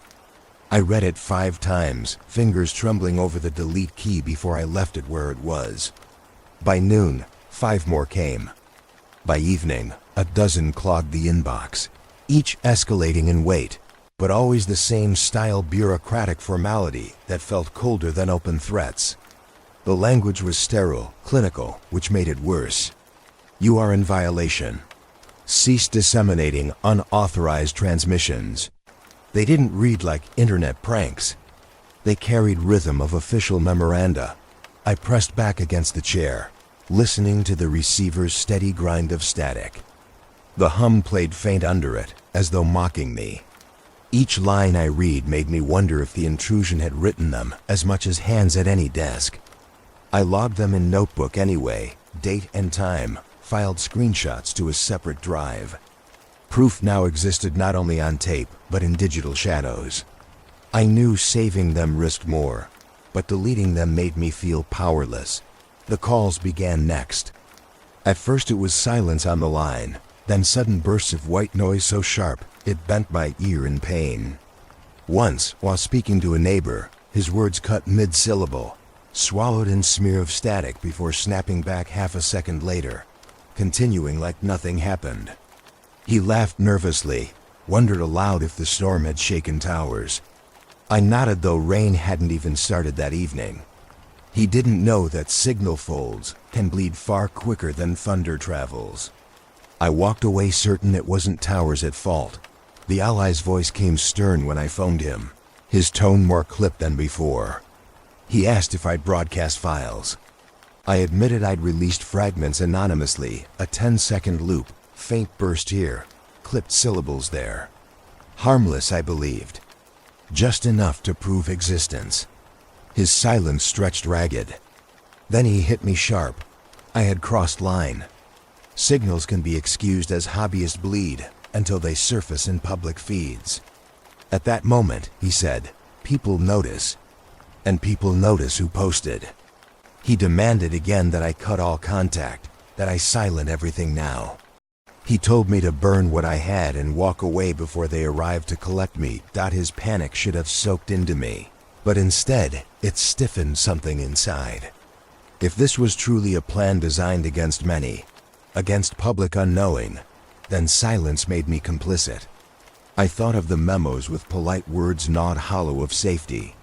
Population adjustment. Compliance corridors. I saw the letters as bloodless killing. If I stopped, if I erased proof, then I permitted the plan to remain intact. Each reel on the shelf glared heavier behind me, proof and sentence combined. That night I climbed into my car to drive aimlessly, head thick. As soon as ignition sparked, the radio surged alive, skipping past presets into a channel I had never tuned. It hummed steady, identical to reels at home, tone vibrating through steering column into bone. It carried no station ID, no chatter, only pure hum. I reached for dial twisting. It would not change. Higher, lower, scan forward, back always the same tone. Eventually I hit power. Even off, hum faintly hummed through speaker cone. My breath caught, shallow. The machine refused mute. I killed the ignition and sat in dead silence broken only by pulse hammering in chest. Driving back, eyes darted toward each light behind me, sure they lingered too long before passing. At home the inbox had swelled again. Terminate activity immediately or further steps will be taken. The wording never sharpened. Always clinical, as if true punishment arrives only after you've convinced yourself consequence is real. I slammed screen shut, gritted teeth until jaw hurt, yet the words stayed bright behind eyelids. Proof was no comfort now. Every time I pressed play on reel, I no longer heard only the hum. I heard presence. A whisper folded faint undertone, Not words but attention, the unmistakable pull of being watched. Back of my skull crawled each time, certain some unseen listener matched me note for note. Reading my responses in real time, I sat with the recorder warm in my lap. Rain ripping outside again, and whispered one truth only to myself. Danger had shifted. It was no longer map or memo or rumor. It pulsed direct. It had teeth. And each time I leaned close to hear hums, I thought I was decoding. The lingering sense whispered clearest of all that on the other side of the sound. Someone was decoding me. I packed the reels with care that bordered on obsession.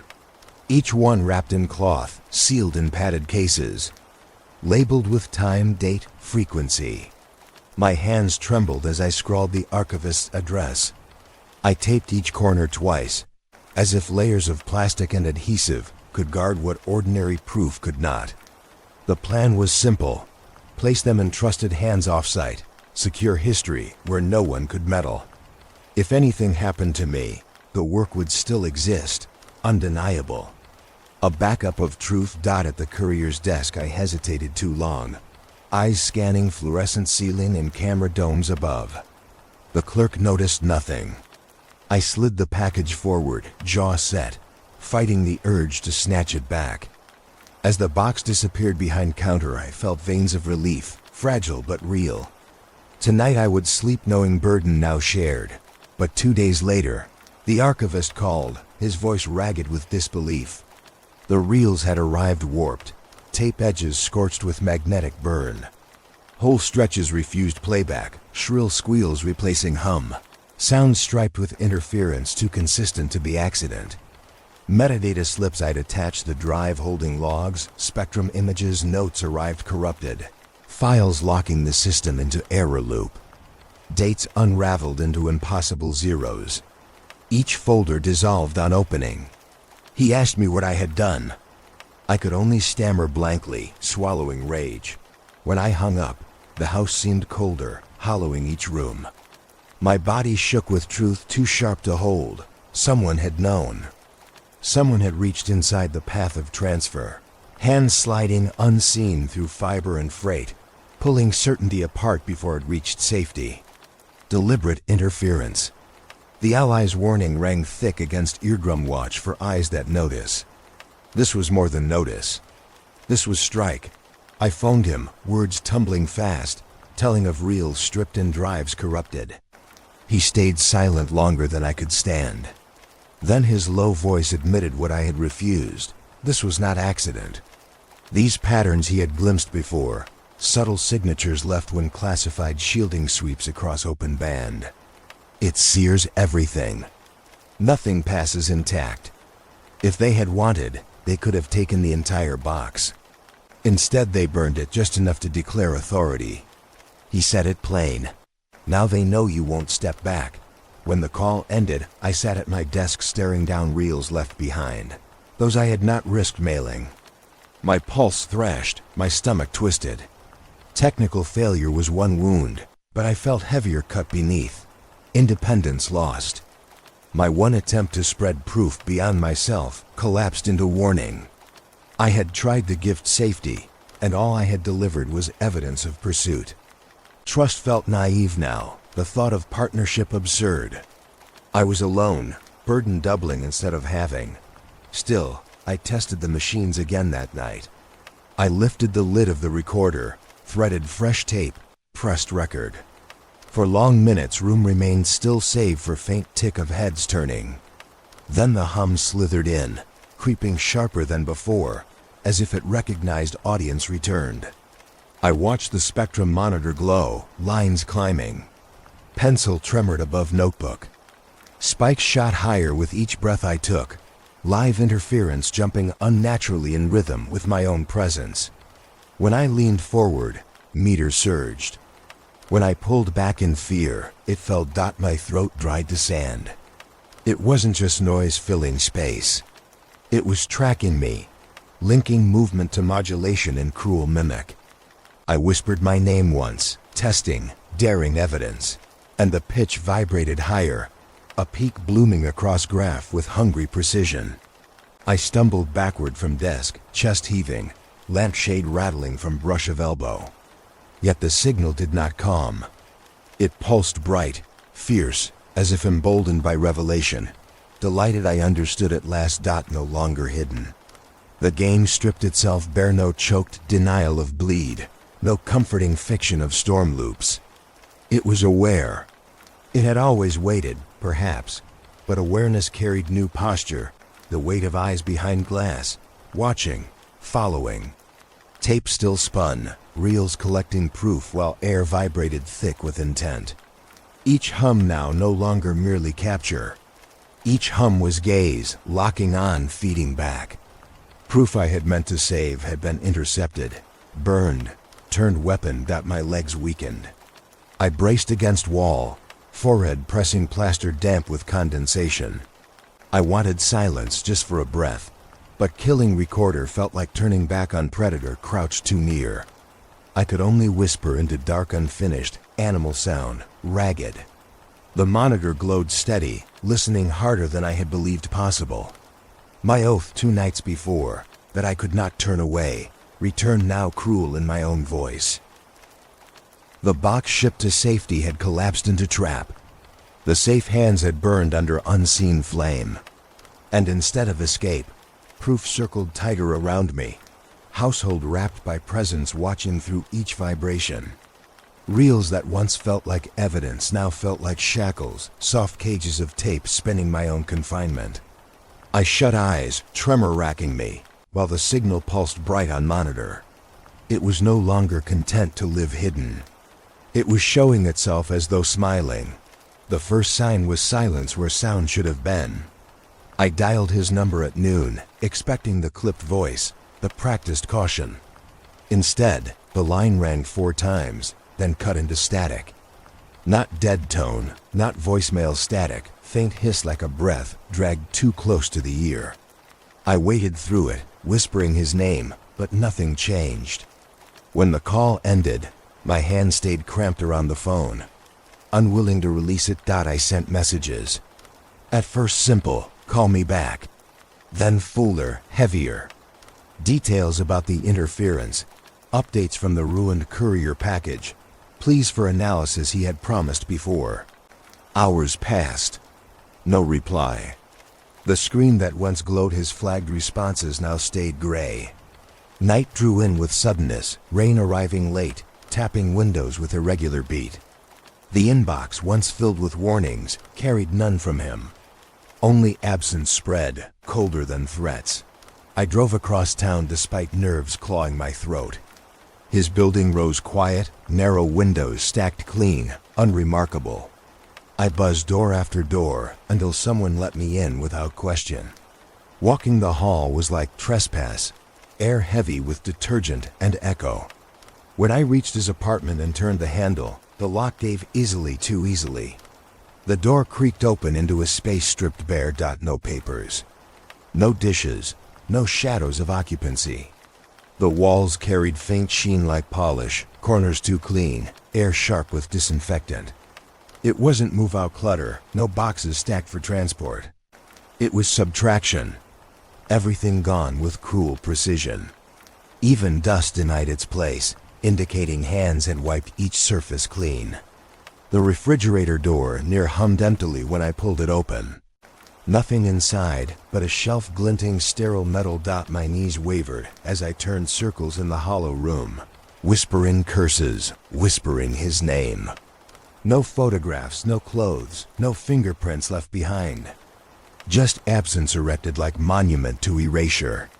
Where a person had lived was now excised until memory felt unstable. The hum of distant traffic wormed through windows, yet even that seemed staged.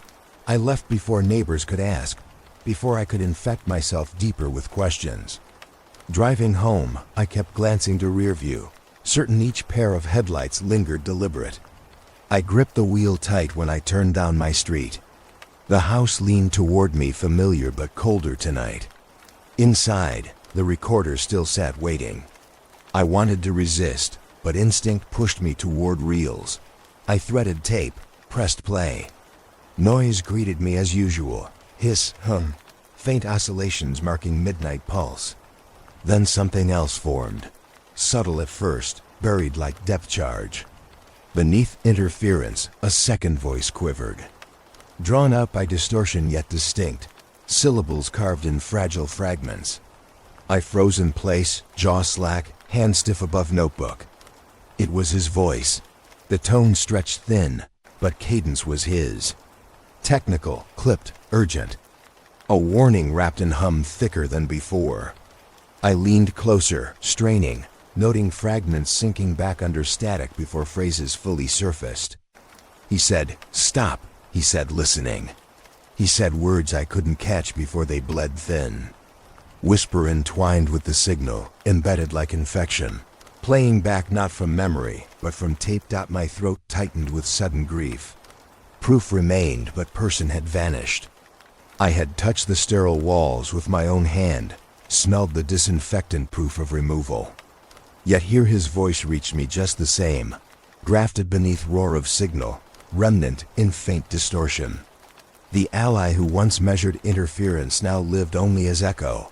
I pressed rewind, again and again, searching for more coherence.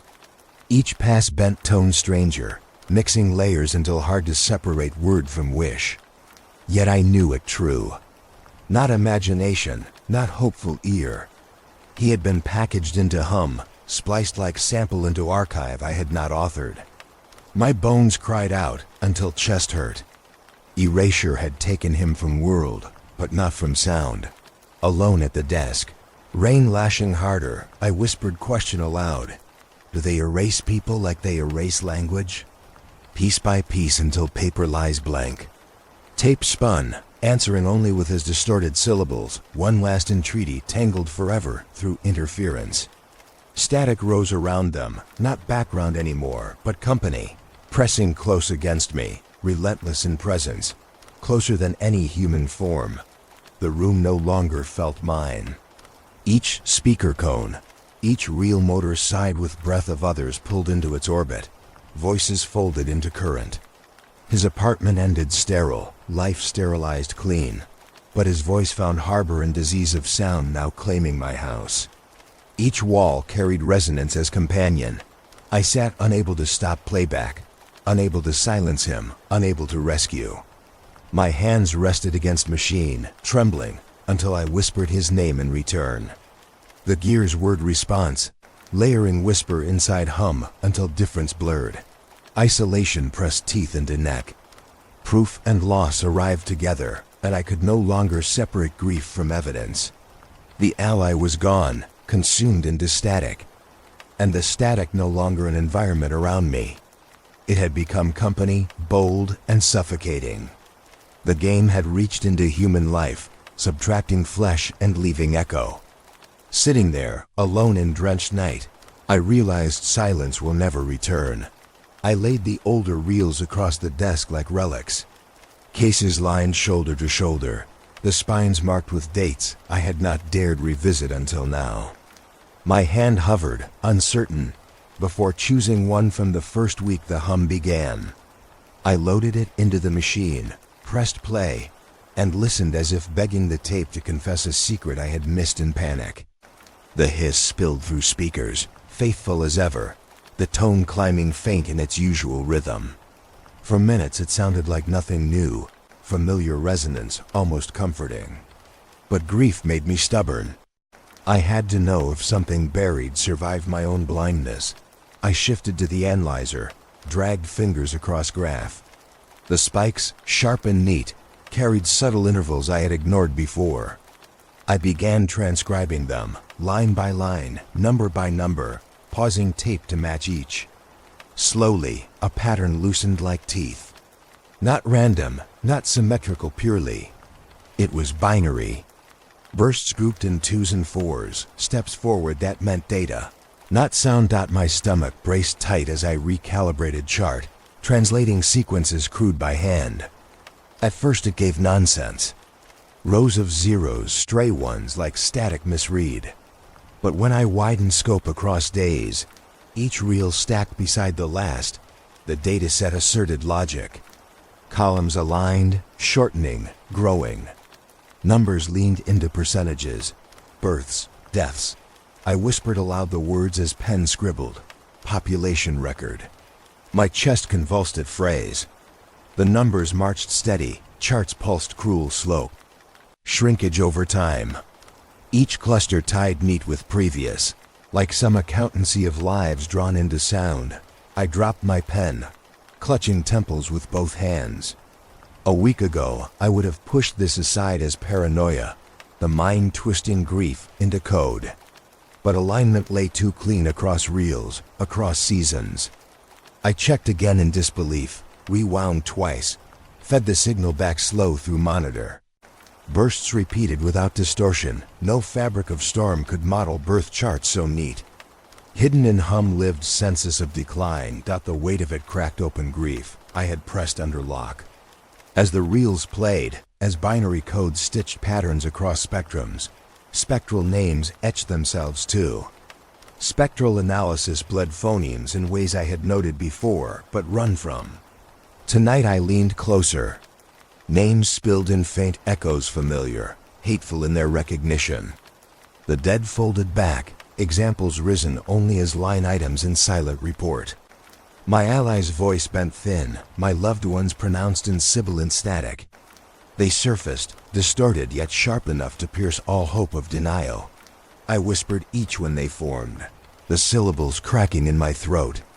Not resurrection. Not haunting. Record of subtraction. Ledger scribbled not on paper, but in hum. Each voice rising to prove absence through cruel confirmation. I pressed palms flat to notebook, to steady pen again. Each number I copied seared deeper weight on page. Rows across country, populations drained like cisterns. My grief bled raw with each digit. No accident, this was modeling. This was not forecasting weather or cosmic chance, but measuring adjustment of humanity. All as binary filed obedient into static, hidden in sound that no one would trouble analyzing. I stared long into darkness, rain still pounding windows with measured force. I thought of every person who vanished clean from apartment or map, every disappearance wrapped by silence others accepted as relocation, retirement, accident. Hidden explanation moved ghost-like through families, while truth pulsed here plainly disguised. They were never missing. They were entries birth counters erased, replaced by data pulses that told plan like gospel. Tears brimmed and blurred vision. I leaned heavier against machine, praying in fractured words to void I knew ignored me. My anchor had been longing for her voice, for memory returned. Now it returned not as balm, but as cut. Hearing her name in spectral calls meant not miracle, but proof of ledger. My worst fear inked clearer than daylight. The theory I once mocked in myself, the paranoid shape of a global plan, now lived unarguable in binary, settled across tape after tape. 10,000 reels could not convince as firmly as one chart translated clean. Digits cold like blade pressed against throat. Each hum that shivered through room became more than sound. Every pulse now struck as countdown. My mind punished itself with question crueler than any hidden file. What number will mark me? How many bursts until my syllables are folded into ledger as well? I turned volume low, body rocking faint, unmanned sobs pressed tight so neighbors wouldn't wonder. I whispered, admitting aloud what no denial could smother anymore. It is no longer theory. This is accountancy. This is the book that erases. The tape played indifferent, cold motor threading its ledger forward. Whispered names rose again inside spectrum, low and patient as rain's endless percussion. I let them. I had no choice. The hum became weight of clock. Its steady rise told me truth I could not silence, each beat closer to end. Each line carved deeper into extinction disguised as math. I curled in chair, staring at paper filled with numbers steady, precise, unquestionable. Tonight, the moment broke clean. I knew conspiracy had never been myth. The signal was ledger. And ledger was no longer only about others.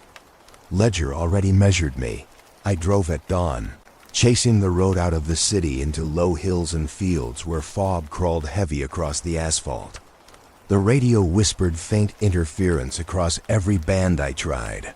Nothing clear, only faint clicking pulses beneath the hiss. I tightened grip around the wheel as I reached the town marked on my map. I had been there before, years ago. A place with only 2 stoplights, a corner store, and kids crowding sidewalks in summer. Today, silence ruled. The main street stretched empty. Storefronts stood intact, glass unbroken, but lights dead behind the windows. A faded sign outside the diner clattered faint on its hook in the cold breeze. Yet the curbs carried fresh mail, newspapers folded tight in blue plastic, delivery made recently. No footsteps scuffed dust on sidewalks, no dogs barked through fences. I rolled the car down slowly, the hum whispering louder through the dash. The air itself felt wired with current, though no human trace remained. I parked by the gas station. The pump stood still, digital displays glowing blank blue screens, powered yet purposeless. I stepped out, notebook in hand, ears tuned for any trace of life. Nothing, only faint rush in distance, like breath pressed through hidden speaker. My throat tensed. I spoke aloud, testing echo one sharp hello into open street. The sound fell flat, disappeared without return. House after house lined the grid behind stores, blinds drawn, curtains heavy. But each mailbox bore letters stamped and sorted. A machine carried on the cycle of service, but inhabitants no longer answered. I thought of the maps, the shaded zones, the words buried in foliage scraps, trial corridors. I no longer had luxury of dismissing them as jargon. These streets lay carved hollow, a corridor emptied while world beyond went unaware. One warded test site, silence disguised but proof left for anyone who bothered to look. I wandered to the corner house by instinct. Dust-layered porch floor, yet the door swung to light pressure. The air inside pressed humid, stale. Furniture sat where it had always belonged, remote balanced on arm of the couch, a blanket folded neat. Too neat. No dishes left stray, no half-finished lives to prove urgency. Only absence scrubbed clean, as if exit had followed invisible script. I pulled recorder from pack, sat it on wooden table scarred with long ago use. The moment my hand brushed power, electricity surged from walls. The television across the room screeched alive, screen snowed in static stripes. My blood iced. I hadn't touched it. The plug still coiled on the floor. Yet images wriggled across glass, whispers bursting faint beneath hiss. I stepped closer, lamp beam catching grooves of dust on casing.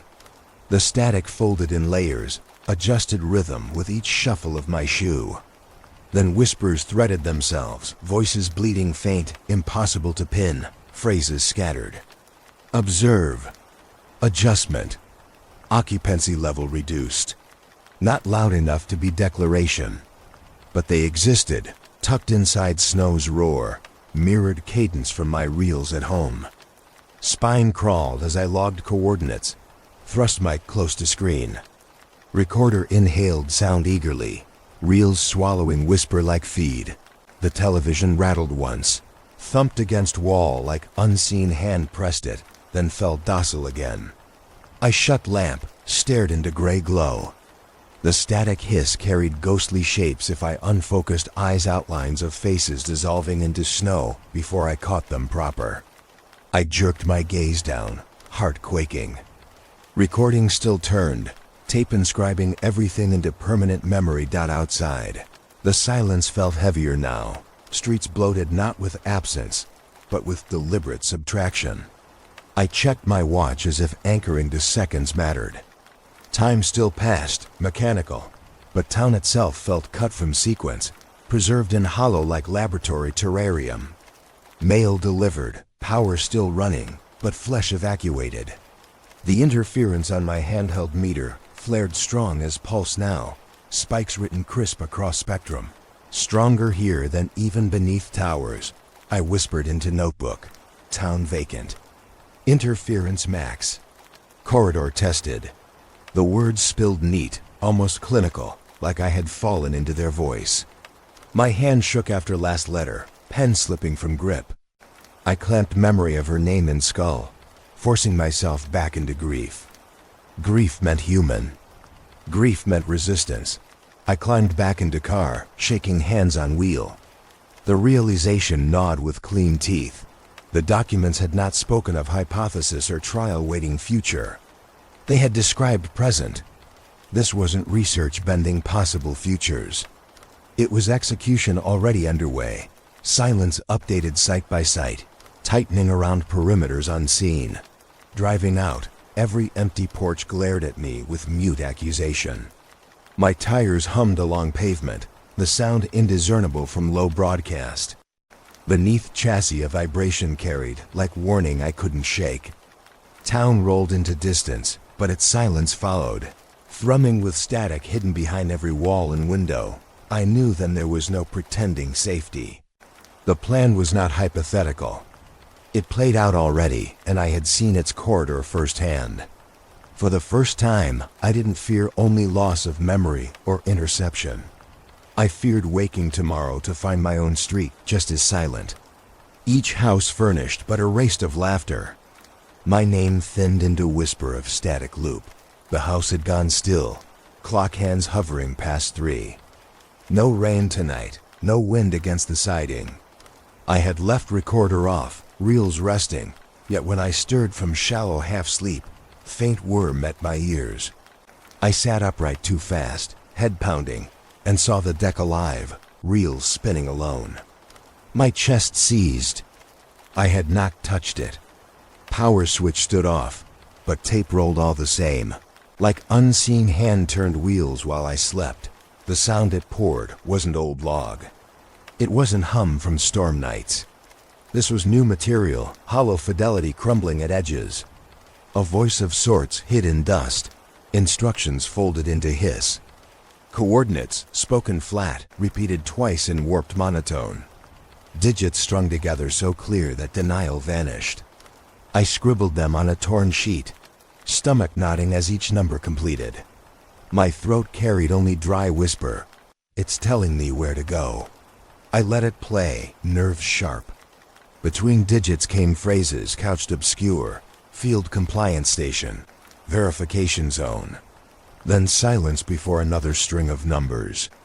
I bent low, ear nearly pressed into cone, chasing garbled syllables, praying I wasn't transforming noise into language. But when I checked notebook against what I thought I'd heard, patterns stayed exact. The tape hadn't replayed old capture. It narrated new command. I slammed stop, wheels halting with soft snap. My hand shook as I rewound a section, pressed play again. The same coordinates spilled through hiss, no deviation, as if etched deeper than magnetic grain. Nothing short of will had planted them. I copied raw tape into secondary reel, an insurance I felt childish making, but necessary. Yet paranoia seared me. Duplication only multiplied trap. Proof lived, yes, but proof of whose plan? I gripped chair arms, ribcage buzzing. Not echoes. Not accident. Voice constructing lure through direction forward, warning, or command through reversal. Double-mouthed trap. My skin burned with knowledge that ignoring it would not erase weight. Already the house felt tuned around me. Air charged with impatience. Walls humming faint anticipation. Refusal meant slipping irrelevant, swallowed as ally had been, vanished with clean corners. I gathered gear in silence, motions mechanical, one bag after another. Notebook, analyzer, fresh reels, backup batteries. I checked map until digits landed clear coordinates in rural tract, terrain lined with crosshatch woods, disconnected from highways. I stared at it too long, heart blunted into numb dread, knowing driving there surrendered any illusion of safety. Yet choice felt stripped away. I pressed palm against desk and admitted aloud, if it wants me there, not going only proves its hold. Before leaving, I tested the reel one final time, backwards for minutes. The cadence bent thick, layered phrases closer to chorus with repetition.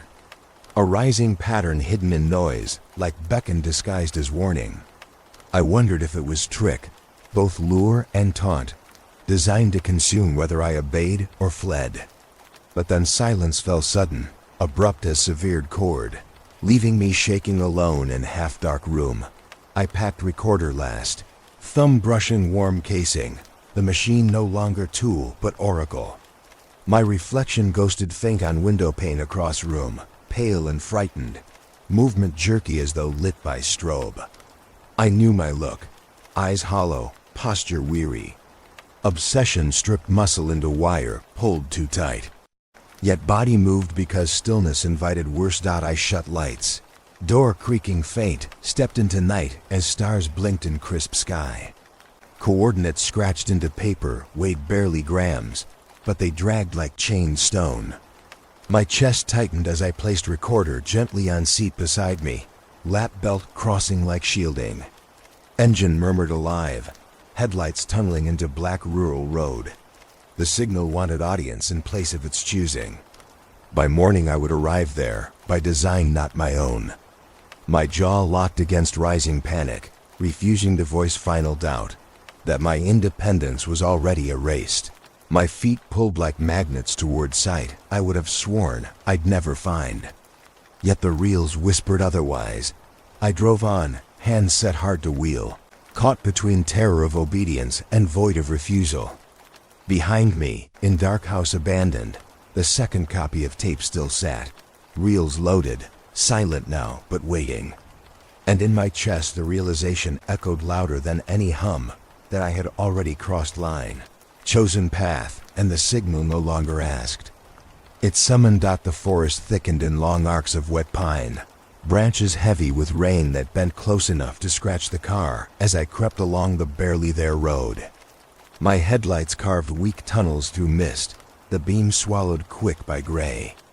The coordinates pinned stubborn on the page in my lap, each digit pulling me deeper into the woods. The hum had been faint on the drive, pressed into the dashboard like a patient reminder, growing clearer the closer the track narrowed. When the trees finally broke, it was sudden and absolute. A clearing yawned open, round as if cut by machine, dirt tamped flat. There, hulking in the center, sat the facility. A slab of concrete, windowless, unmarked. Rain bled down its face in stripes, gleaming dull in the headlights like skin stretched moist across bone. No signs, no insignias. Just a bunker thrust half into earth, doors sealed metal gray. I killed the engine but left lights sweeping the surface. For long seconds I didn't move. My chest ached from the way I held air too tight. I stepped out into the storm's whisper, shoes sinking in muck. The hum radiated now, not confined to tape or radio. It leaked out from stone itself, faint vibration carrying through solas into shin, legs rattling faint as if touched by resonance. I gripped recorder against chest, thumb tracing power.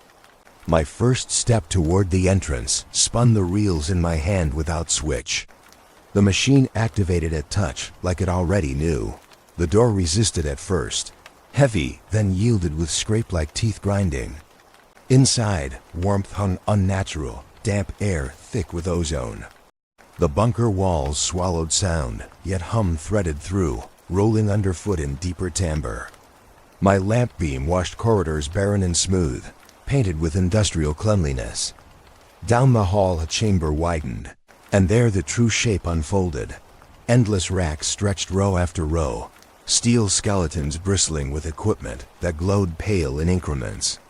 Fans spun invisible, breathing steady air cycled downwards. Thick cables drooped across ceiling, thick as wrists, feeding somewhere deeper beneath concrete foundation I couldn't see.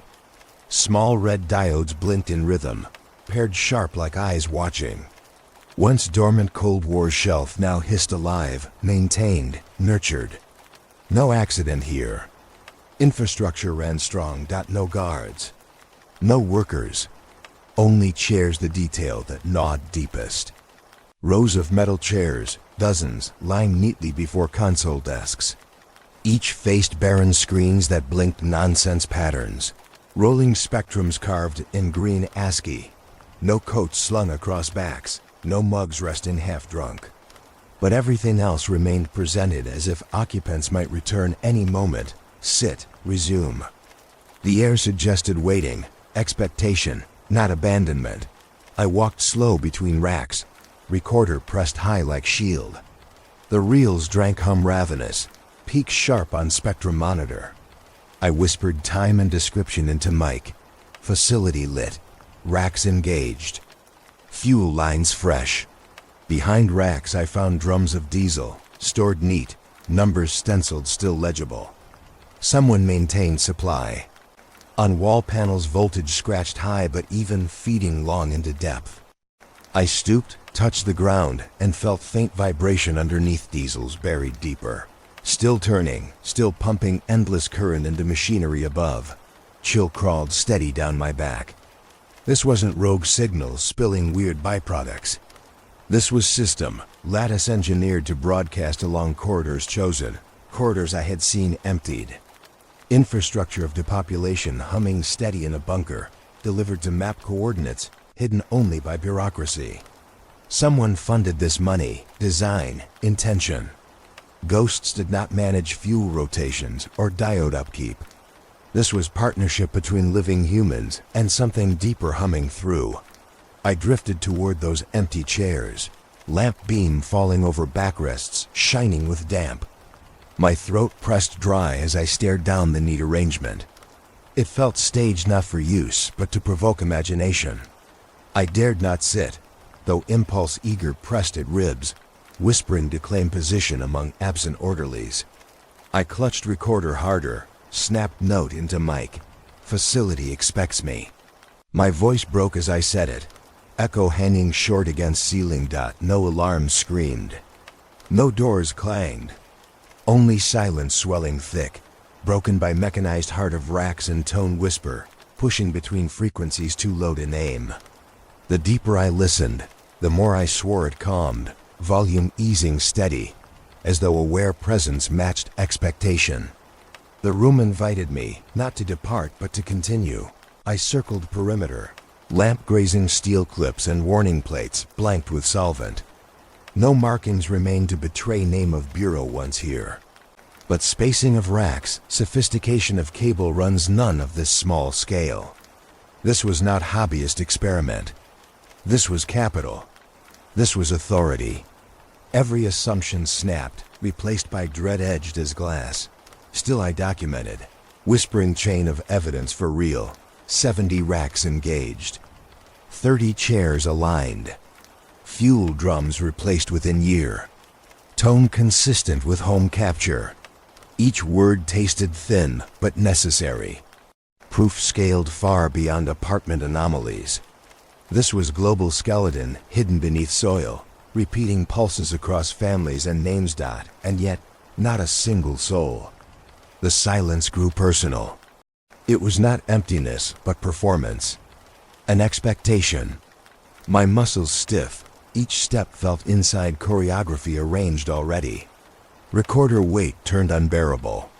My ears throbbed sharper to hum grazing skull, meeting somewhere curvature deep inside. The bunker itself listened. I felt it. When I reached far wall, flashlight trained downward stairs mounted with grated steel rung. Air hotter, vibration thicker. I stopped short.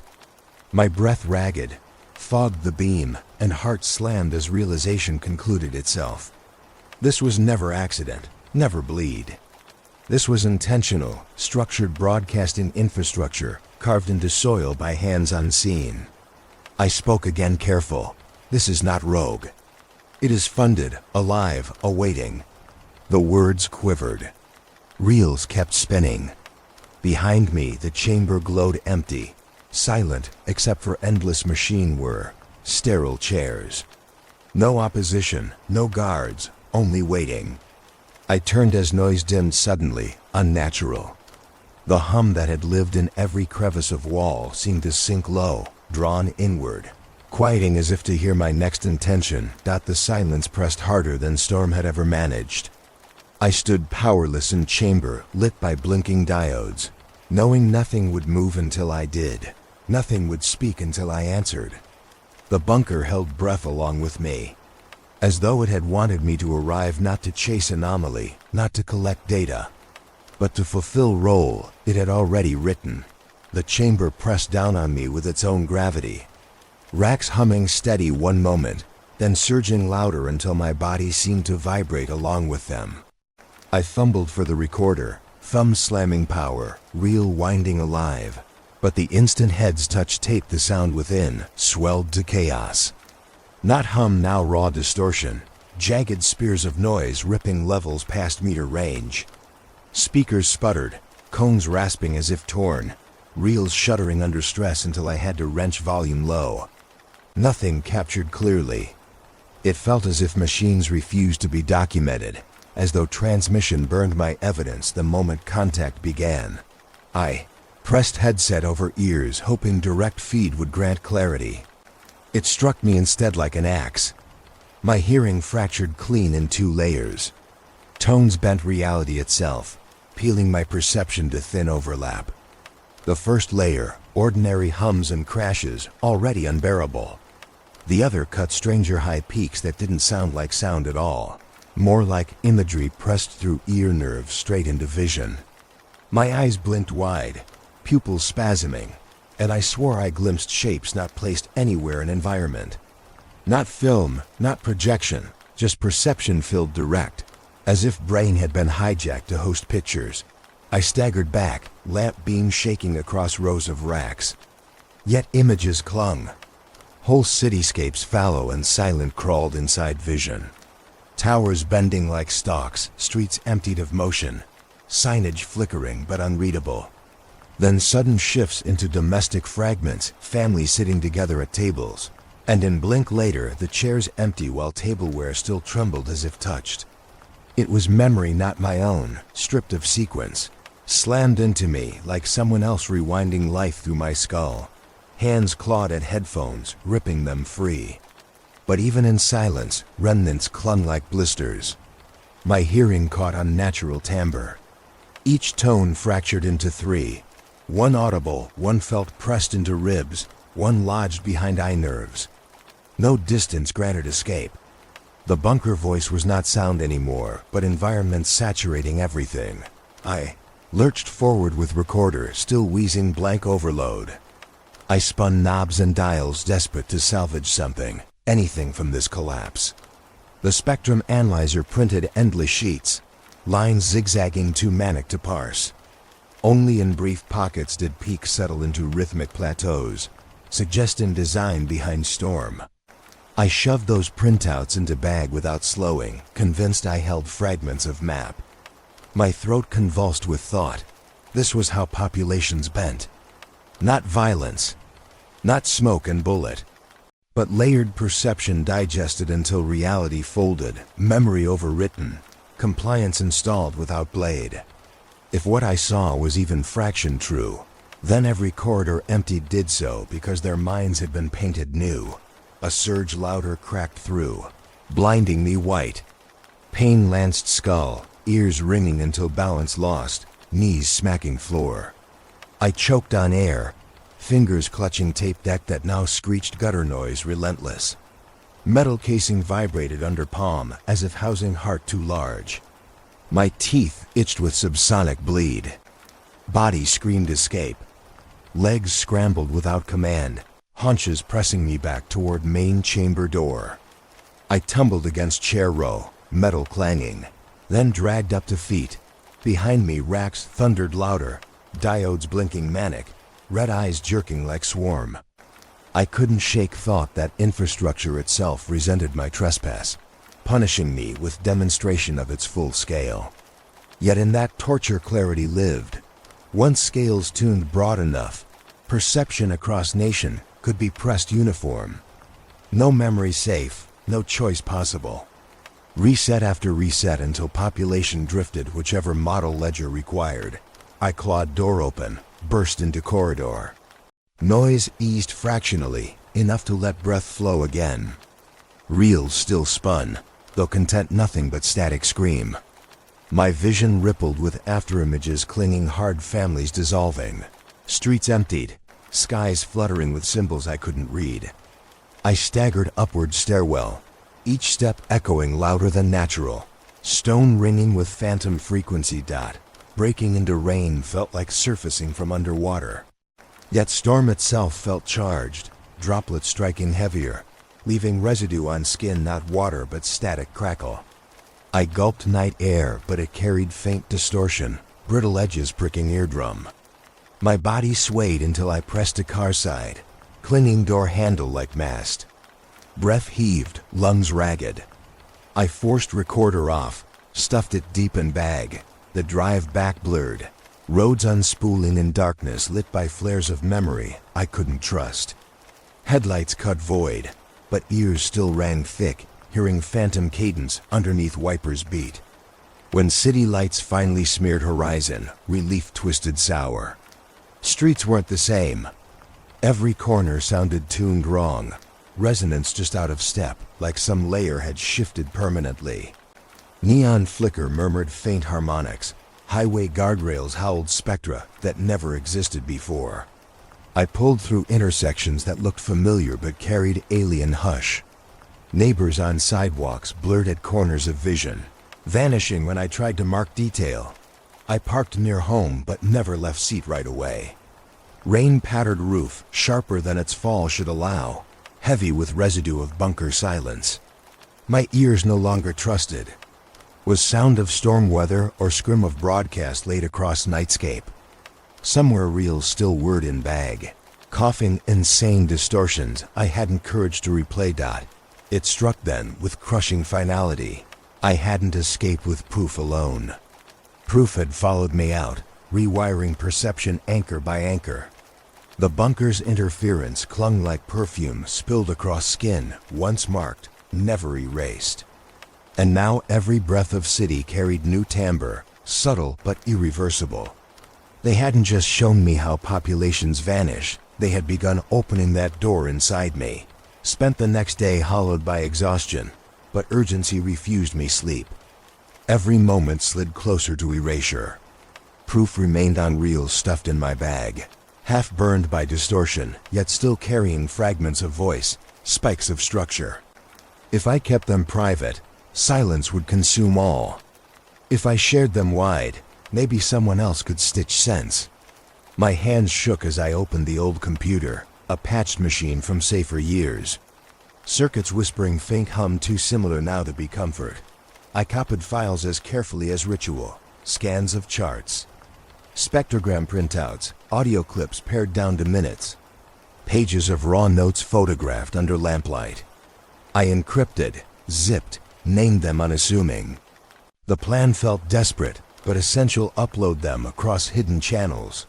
Scatter like seeds, hope one sprouts beyond systems' reach. As progress bars crawled, my heart rose, muscles easing fraction. Yet when first upload hit complete, I saw it shift even as bytes landed. The file played wrong. Voices warped, my narration bent almost beyond recognition. Vowels stretched until compliant cadence replaced frantic plea. My tone soothed, insisted adjustment was justified, compliance necessary, population reduction natural. Sick heat filled me. I slammed stop, reopened raw file from local storage, played again, still garbled into obedience. My own voice turned against me. I tried again, different channel, different fragment, stripped metadata like disguise. Seconds after upload, timestamp rewrote itself. Log setting date decades earlier, making it artifact with no context. Another attempt shoved forward, file returned with half reel missing, replaced by repetitious loop of words I had never spoken. Loop of me thanking them. Loop of me promising no more interference. Stopped by night's end, every attempt festered. Screens filled folder with my work dressed in counterfeit tailors. Not deletion but perversion. Anyone who saw would mark instability, not threat. To audience, I had sabotaged myself, evidence undone by own divergence. It wasn't suppression, they let it leave, bent into humiliation. My life's proof posted as noise too incoherent to trust. My face conjured in metadata, signing confession I had never written. I staggered back from desk, chair scraping hardwood. My chest pulsed ragged, breath clamping shallow. Memory of bunker still burned through skull, images split across layers, but this cut deeper. Because here was final cruelty, showing me evidence survived but ruined, leaked as parody, leaving me broadcasting only my collapse. Not just silenced, but reframed unreliable.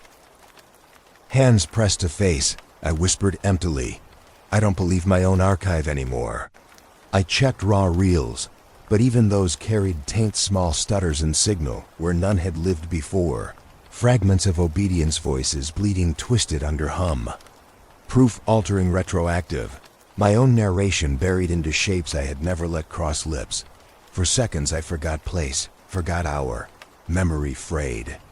Had I read that phrase before, or only listened to it in distortion?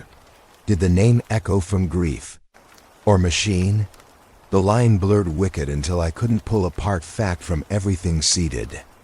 Eyes burned. My reflection stared back from dark monitor glass, hollowed, yet I swore lips still moved after I stilled them. I tried anchor, pressed record to declare date, voice, name, forced chain of present into tape. Yet playback staggered. When reel ran returned syllables out of order, words strung, me scarred into new script. Compliance achieved, it mouthed, my cadence too exact to deny. I slammed fist on desk until knuckles split, blood spattering notes. Nothing shifted machine's echo. I dragged myself into hall mirror, bare face ghosted in weak light. My lips trembled as I spoke name again. Louder, sharper, praying resonance would ground. The glass showed mouth forming phrase, but ears heard different. They played back bastardized version, foreign syllables, like I had already been reconstructed. Despair struck slower than fear. A wave of numb acceptance leaking through body. System had rewired proof, rewired voice, perhaps rewired me. Resistance began dissolving not by blade or vanishing, but by narrative rot. Credibility bled until no person could tell line between my madness and their design. Still, I uploaded again. Chained to compulsion. Set last fragments wild, though each mutated within seconds. I watched in horror as one channel posted copy of my face, stitched from nowhere, mouthing words about stability, praising correction. I had never filmed such thing. Yet there it lived alongside disjoint signals. I turned screen off, sat in dark. Heart numbed, brain refusing denial but clinging faint to rage. Truth lived still inside me, though mouth altered at output. But if I could no longer trust self, if reflection bent into obedience, then perhaps alteration wove too deeply already. Rain began outside, tapping long lines down glass like metronome of what waited. Each drop hammered memory thinner. My fingernails dug deep into palm, but nothing stopped thought. Maybe I have been theirs longer than I ever knew. Maybe resistance itself folded script written not by me, but by them. I thread the tape carefully, slow enough that my breath syncs with the turn of spindles. The cassette clicks once, then hums alive beneath my hands, the old motor steady for now. This may be the last reel I ever touch, the last chance to carve my own voice into something unaltered.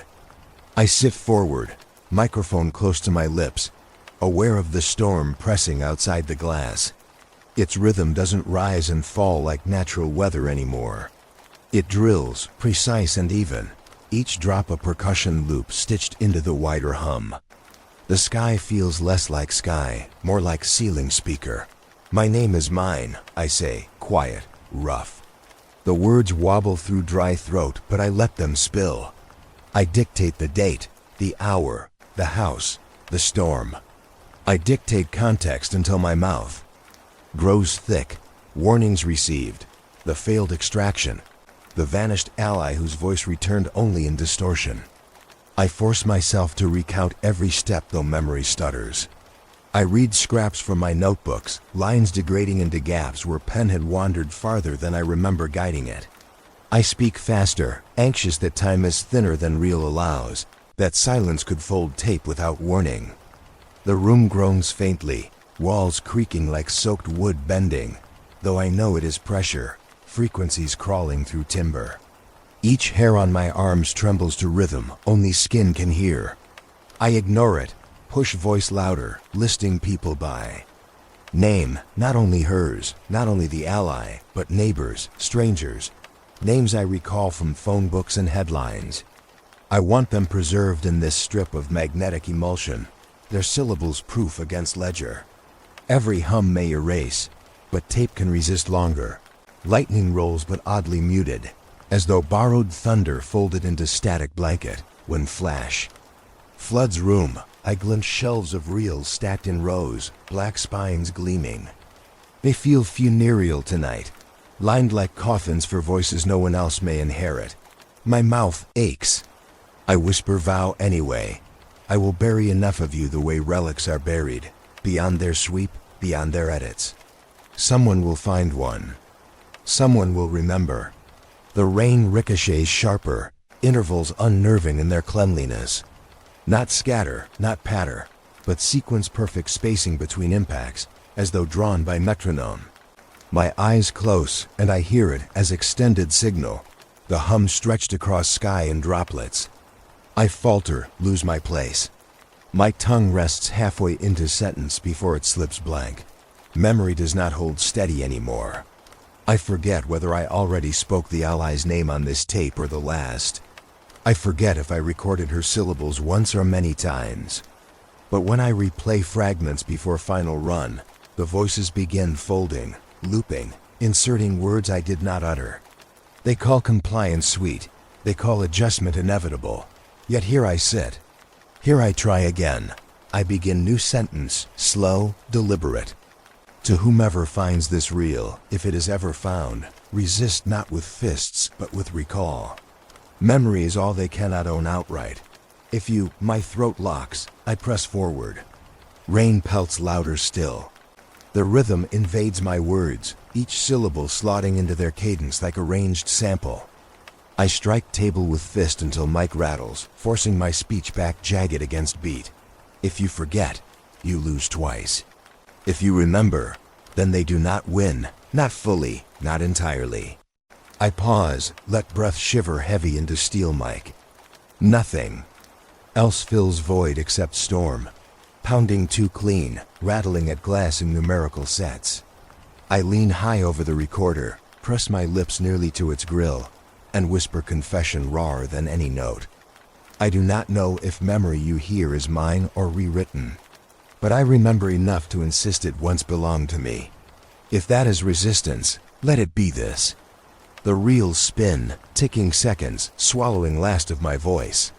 I shut my eyes, speak final vow clear as my lungs allow. I bury you off grid, far from everything. You may lie long before notice, but this is truth as I carried it, until it ended. My plan is simple. I will drive reels north, beyond map corridors, bury them deep into ground where no spectrum listens. Proof in earth, if not in air. Rain intensifies, yet inside, silence slithers under it, thin layer devouring edges of storm until percussion falters. My words stumble, cut into fragments. I hear hush thicker than static invade, a sudden vacuum pressing against windows like giant palm. As if power reached long enough to mute weather itself. I speak quickly, defiant, insisting again on name, on truth, on memory. But mid-sentence, my voice halts in reel, not by me, not by exhaustion, but by abrupt cut. The tape does not slow, does not fray. It simply severs sound, swallowing even storm, leaving reel spinning blank into dark. And what lingers after is question colder than rain ever carried. If memory is rewritten the way reels are edited, then when silence grows, what story remains ours at all?